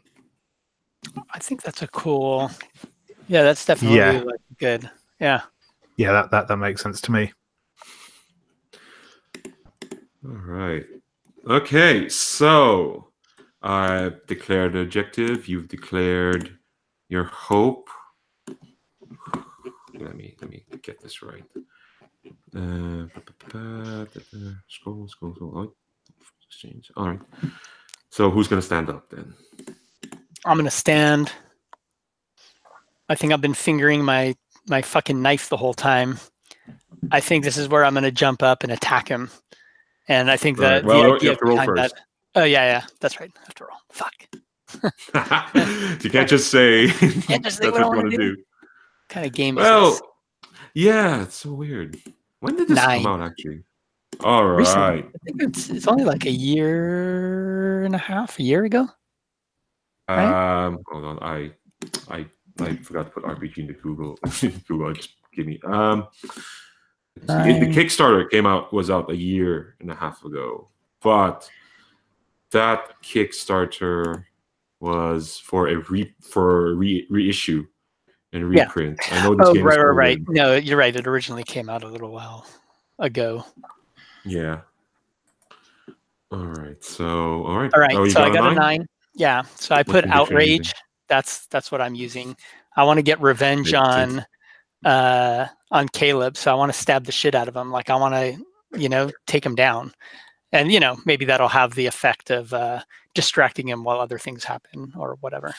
But I jump at him like he's at the table, and I think I just like get up on the chair with my, backward facing wrench in hand and like jump up onto that table and, just go at him. Where are you stabbing him? Out of I don't know. I'm not like a real skilled fighter, so I think I'm just trying to stab him. Like, so what's gonna happen, because this struggle is still going on, is so when you do that, right before he does that, because he's not an idiot, he's Caleb, as you're jumping up, he twists a knob on the holographic display, and as you attack him, start stabbing him in the chest, and the rest of you see the life sign indicator on the pod is starting to turn red, and you can kind of see, like, you don't see it, but you can kind of tell the air is being drained out of the stasis pod. And I've claimed 7, and I'm going to claim. I'm going to claim the 6. So who's going to stand up? I will stand up. All right, roll your dice. Okay, I'll just re-roll the pet ones because they're easier to read. Okay, that's a 6. Oh dear. Oh well, you've landed on the authorities' claimed space. So you have 2 options: let the authority win, or sell out a conviction. I'm gonna sell out a conviction. All right. So to do that, you have to pick a conviction you haven't used before. The nice thing about being able to start is you haven't used much. But so you pick one, and then you kind of use it to act like the authority. You have to do something. You have to go down to his level to beat him. And it's actually appropriate. Cat's probably the one most likely to do that at the moment. But yeah, to beat him, you have to act like that. To do something that you probably regret doing, but you can't erase, and everyone else is going to see it and know that you've done it. You're going to have to go down to his level. So what conviction are you setting out? You can't sell out your disorder. That's the last thing that you're allowed to sell out. So you get to keep your youthful innocence of I love to explore and dig out the ship's secrets. But everything else, you're growing up. You have to let those go. Which one? So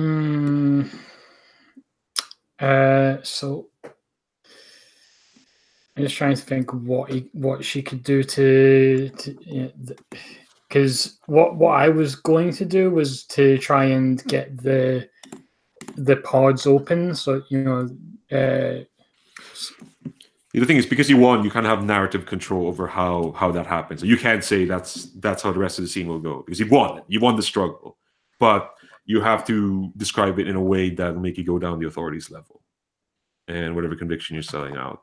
It could happen in the middle of that. It just has to happen, and you have to pick one.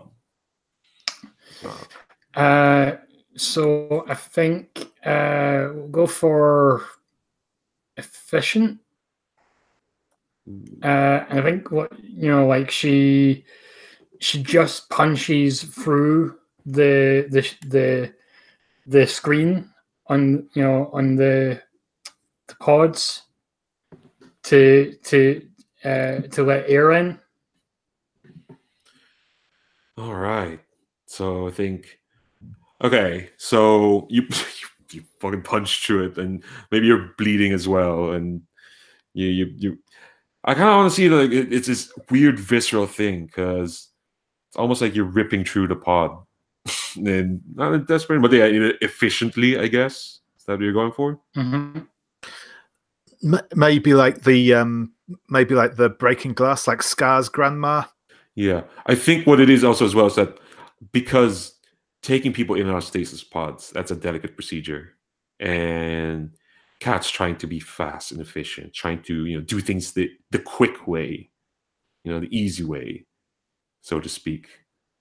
So when you do that, Grandma kind of like just gasps in air. She's kind of awake, but she's feeble and fragile. Meanwhile, Daring, you're stabbing Caleb in the tunic, but your knife is coming up against some resistance.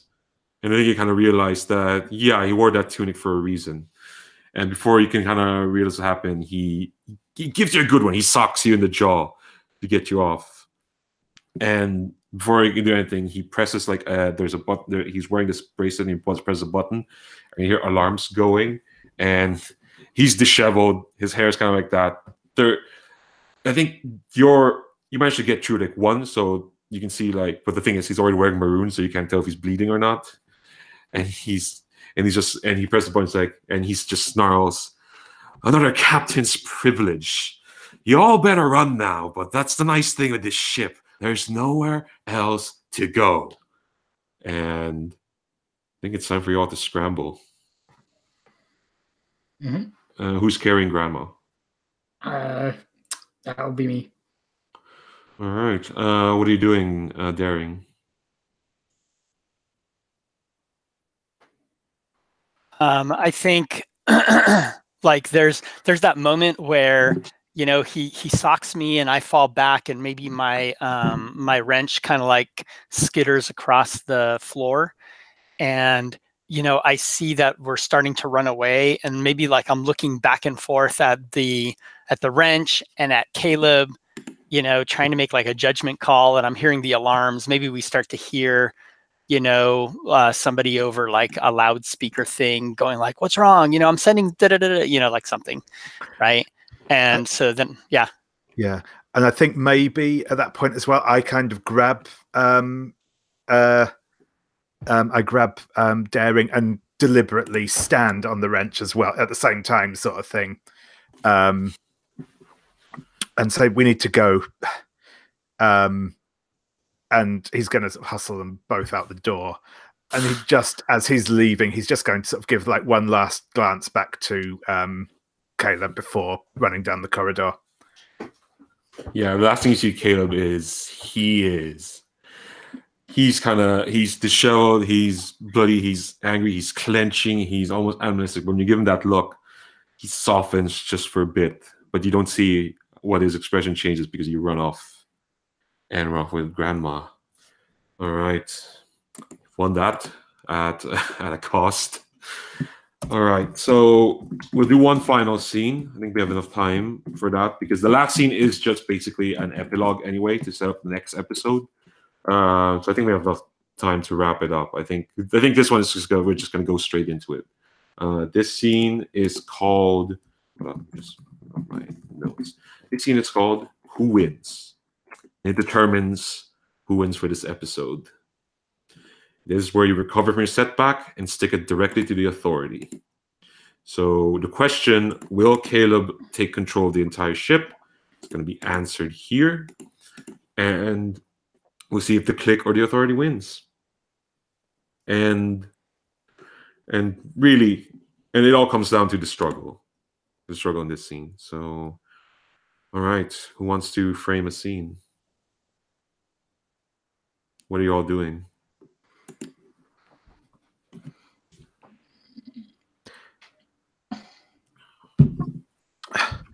We need to do something to stop Caleb, but we can't just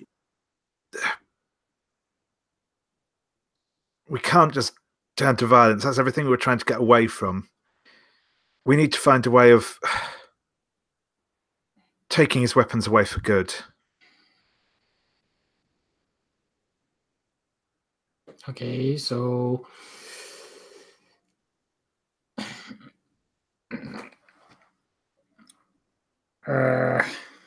we could.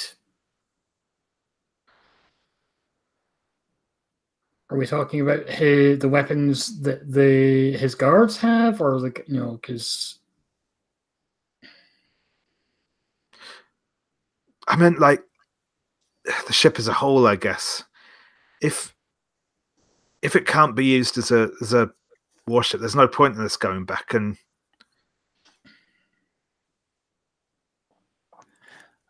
maybe we just need Grandma to convince everyone. We need a mutiny. And I think maybe we're in that like that like the tomb, right?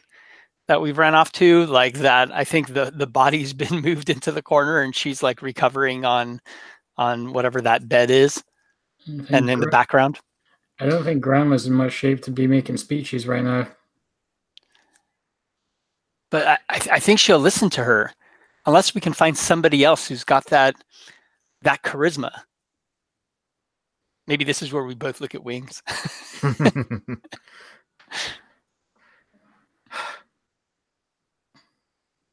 I can try. If we can get a broadcast to the ship, and maybe I can persuade people that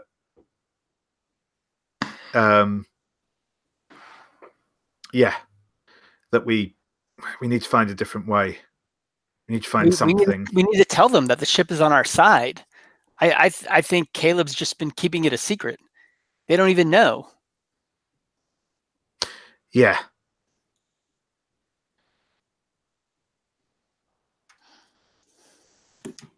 All right. So whoever's framing the scene, who will stand to set up the scene? I guess. I want to know like the first 5 minutes of this fan of yours to like. Let's say, just make things easier. There's probably a communal area maybe in this ship, like a canteen, or unless you do want to properly broadcast it. Well, you've got some choices. You kind of pacified the AI, and you still have control of those hologram emitters. I do like the idea that if we want to play up how young most of the ship's crew is, right? Like everyone's like kids basically.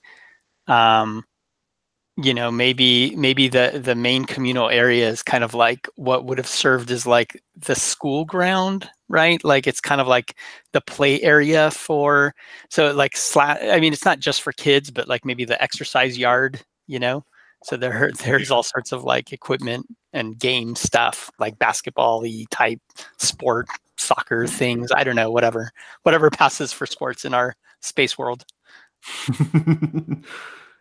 Yeah, that's cool. All right. So So just because it didn't, it wasn't clearly answered, ever since Caleb mentioned their parents, Kat has been visibly angry. Like, she usually tries to play, pretend like she's, happy, happy go lucky and, laid back. But right now she's like just fuming. okay. So what are you? Do you want the wings to just start declaiming in the? Well, yeah. Tell me if that's if I got this right. So Maybe wings. part of it is taking over the speaker system, right, or something Yeah. like that. Yeah, I was gonna say like the two of you are kind of like gonna run and like do like clear interference for wings. Yep. All right.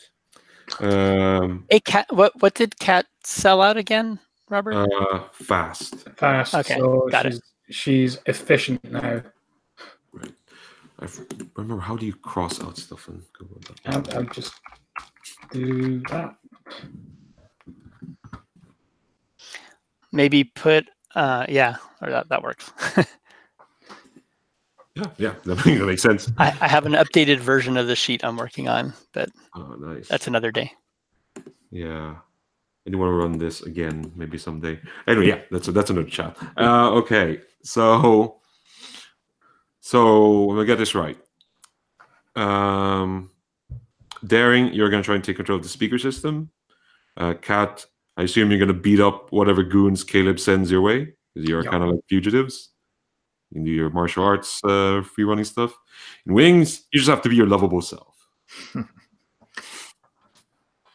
Yeah, sounds good.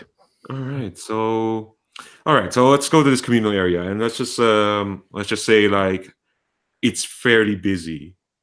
It usually is, and there's people there. Wings, where do you position yourself? So I think Wings is going to climb up onto, like, there's a sort of climbing frame there, and he's going to sort of get up onto the one of the top rungs of that, and I think as he looks down to see like not far away from him and just hanging around and chatting with their own friends and stuff are Finch and Sunflower as well. They may be in on the know on this. And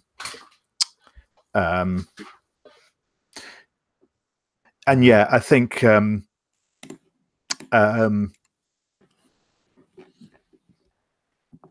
that's where he's going to be as he sort of starts addressing the yeah. So before you start addressing, where are you positioned, Daring? I think we see me maybe like trying to patch into whatever passes for kind of like the speaker system thing. Like, I think we know that this time of day is when everybody comes here. Like, this is like, where we'll hit the most people at one time, right? Like in the full version of this, probably we tried and failed to kind of like, get override all the speakers on the ship or whatever, right? Like, this is just like our second attempt, right? And here it's like, okay, this is the most people we can get in one area, and it's the easiest way to hack their speaker thing, So like, I think I'm just trying to like figure that part out. All right. And I'm probably like wearing something over my head, to like, so if any of Caleb's people are probably like looking out for us, right, or something. So I'm kind of trying to mix in with the crowd. All right. Kat, where are you positioned? And are you dressed in cool for a 13-year-old, beating up gear? I think she's like, in a sort of,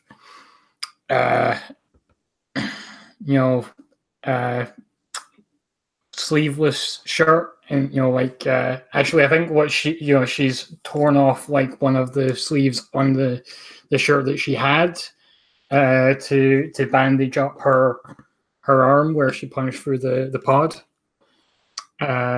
So she's in more or less her usual gear, but it's like battle damage now. All right. Okay, I think we're just gonna launch into the struggle. So a couple of things happen.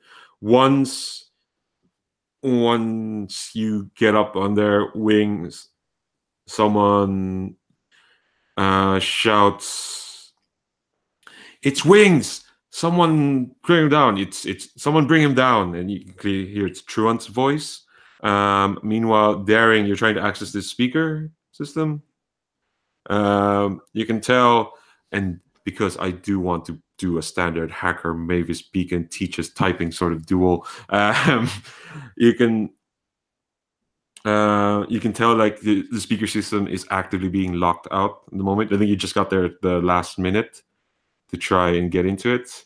And Kat, I think you're kind of positioned near the entrance, and I'm going to assume you are a martial arts genius on par of Jackie Chan, because there's like 4 people headed your way.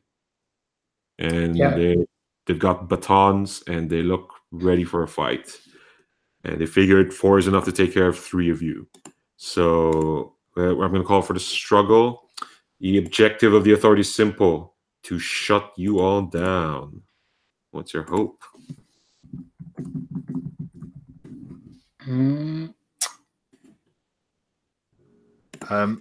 Mutiny. Yeah, I guess. Yeah, that the ship sides with us, and yeah, mutiny. I think is the. All right. Okay. Peaceful mutiny. Hopefully, please. Okay. Peaceful-ish. Anyway, I think as they're setting up to do the broadcast, Kat just goes to the door and says, "Lock this behind me," and shuts it after her. All right. Okay. So before we get to that, I'm gonna ask then, who's going to stand up? I will. All right. Roll your dice.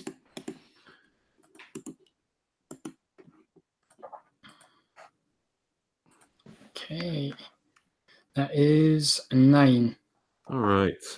Claim that 9. What are you doing, and what's your conviction?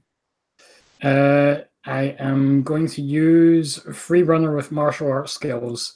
So, you said there was like 4 guys. So what she's just sort of runs along the wall for a bit and just kicks one of them in the head, and is just sort of weaving and ducking around them and making life very difficult. Fab. I think you're fast and free running enough. That's not a word. To tangle them up. The one you kick, I think, goes down. The other 3 are thoroughly taken up by what you're doing. Fab. I'm going to claim some spaces, like number 7, and make sure to claim that 9. So you know where we are. And I'm claiming the 5. All right. So back at the other 2. So you got them all. So Kat's doing her thing. Daring, you're kind of actively locked out. And when Truant shouts, "That's Wings! He's a traitor!" Turn down. Some people around her kind of start looking at you like, oh yeah, you're going against Caleb. There's only like a small group that are like there's a small group that are like looking at Truant, and that's the one around Finch and Sunflower, being like not gonna do anything. But there's still quite a number of people confused as to what's happening at all. I think you can probably tell that there's a lot of people who don't pay close attention to the politics of the ship, and they don't know what's going on between Wings and Caleb. But that's what's happening. Who's going to stand up? I'll stand up. Yeah, roll your dice. All right. What was the last number that was grabbed? Oh, sorry, that was a 9. Okay, we should put that was you, right, Kaya? Yeah. All right, I'll put that in there. What was the sorry, what was the thing? The I'll put it conviction. there. Free runner. Okay. Yeah, it was free runner martial arts. Cool. So rad. All right. Let me jump into the roll for party. Oh, 7. What? Craps. What do you keep doing? You keep. Oh, what? Really? Oh my God. Yep. You're gonna. If you lose this, you lose the entire episode. I know. What should we do? I mean, I kind of feel like we should roll like the 7 to 9. Like kind of get what we want, but it's more than we want. no. This was probably. I think this game came around, or it came around the same time as Apocalypse World, but they wouldn't have figured that out. Yeah, but no, you're gonna have to. Well, sell out. You have a lot of things to sell out. But I want to be pure. No, I'm looking at my sellout list. Let's see here. It's a lot. Ooh. Some of them. Just to frame it easier, I think just to give you something more to do. I think while you're trying to hack it in, you can hear someone tapping behind you, and if you see, it's Banks, who has like a small a nice for the ship mini computer tapping in, and she's kind of like, "Told you to be smart, Darcy. There's no need for this. It's just been nice and comfortable." I wonder if I think I'm gonna sell out. I want to sell out Outrage, and I think what I do is like she's on that comms, right? Mm-hmm. And I think what I do is like I'm looking over, and not only am I going to patch in the speaker system so that so that Wings can reach kind of everybody, but I think I'm also going to patch in some power source, which is going to hurt anybody currently on these machines, right? So like it sends a charge down down the line, and so it's going to hurt her and it's going to hurt anybody else, like kind of zap them or something like that. Ooh, what do you say before you like send this command? I'm gonna say, smart is overrated. Smart is not good enough. You need to be tough, and you need to watch out for those that would hurt you. And I'm specifically talking about Caleb, but then now I'm the one who's like hurting all these people. I think we simultaneously would see like some kind of electric surge go through different parts of the ship, and people who are kind of innocent and they're just like doing their job, but like they get hurt, based on this charge. Yeah, and it definitely once you send a command, it kind of their mini computer wrist thing seizes up, and she kind of seizes up as the electric current, and she falls down. Kat, the people you're fighting also kind of seize up, just as you.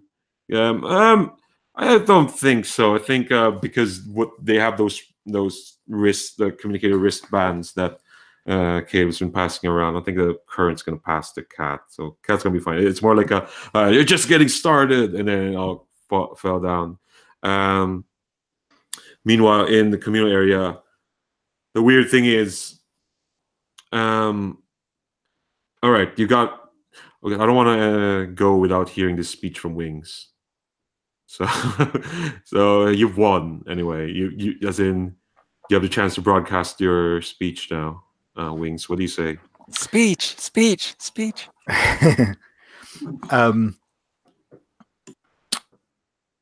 Friends, I'm no traitor. I only want what's best for everyone.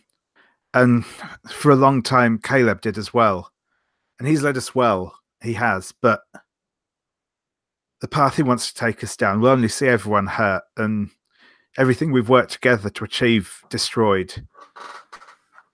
I don't want to take anything from Caleb. This isn't about taking things from him. It's about the ship being for all of us. And the only way we can do that is if we all band together and stick together. We can't go back and fight a war. It's stupid. We'll just get hurt. We need to make something of ourselves. We need to find a new home for ourselves, if that's on the ship or on another planet. But we've got to try.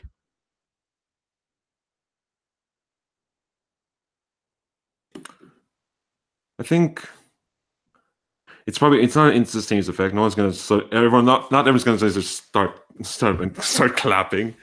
But I think when you say that, Sunflower leads a shout and say, "Yeah, we have to stick together. Enough of this bullshit." And you hear people going, "Yeah, enough of this bullshit." And it's a slow wave as people kind of like just start realizing what they're all doing, and you can even see like Truant nodding, like, yeah, enough of Caleb's bullshit, yeah. And I think we can montage this out as your message goes out throughout the entire ship, as people kind of like are alternatively getting shocked to unconsciousness, or just kind of like listening in wonder, kind of like looking at the stars and kind of like looking out the windows and seeing like this is not the void that we're throwing ourselves in. This is the opportunity we needed. This is a place to make something new. And I think at the end of this montage is just Caleb sitting on the desk and just brooding, their hand on their knee, head on their hand, brooding as he hears all this. Fingers dropping on the desk, looking at the door, waiting for his people to come for him. And yeah, if before we go into like epilogues, if you all want like one short scene, maybe together or with specific people, I'll let you all have that. I know we're cutting it close, but I'm sorry, indulge me. I want to indulge on you people. I'm sorry. Unless you just want to go straight into epilogues, which I'll find as well. Did you want to do like little montages of what the ship looks like as this is happening? Yeah, I'll let you all do that in your epilogue. So just go straight into that because we are cutting close. And sure. Yeah. I mean, as we were taking over, I kind of see this scene, like maybe you're seeing some of these scenes through some of the cameras that are on the ship or whatever, but like we see like some of the guards fall down and maybe some of these people who are asserting control over the ship, pick up some of the weapons. And, we, instead of picking up the weapons and like taking them and taking over, they actually kind of like lock them in a weapons locker, so it's almost like taking the weapons away from Caleb's people as opposed to, just a new set of people with weapons. All right. What happens to Caleb? So I kind of want to, like he's waiting in his office for somebody to come for him. And like you just hear like the beep, beep, beep of the security being bypassed. And standing outside the door are me and Daring. And then we just cut to him being put in like a sort of holding cell by the two of us. And we just sort of lock the door behind us. Yeah, and Caleb doesn't say a word. He's doing the Iago. I won't say anymore. I have nothing more to say for the moment. I do kind of want to add a little detail of like maybe as you're all doing this, there's Truant there is being like, yeah, and this is where Caleb kept their stuff, all the high expensive stuff, and this is where all the files are, and there's all that. He kind of trusted me too much. I have a lot of information. You could use all that. I'm just saying, if there's a second season of this, she'd totally be like the next the next villain somehow. What's a scene you want to see, like, before we go into epilogues? What's a detail you want to add, David? Yeah, so I think mine's kind of, I guess, going to fall for that one. I think there's just going to be a scene of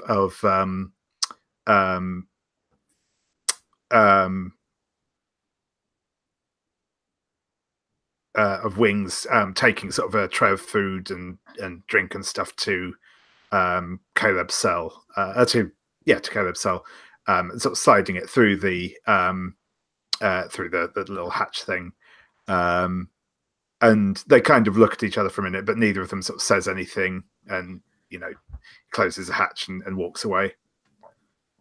All right, because that's the last we see of Wings for the series. All right, we'll go to Kat. What's the last we see of you?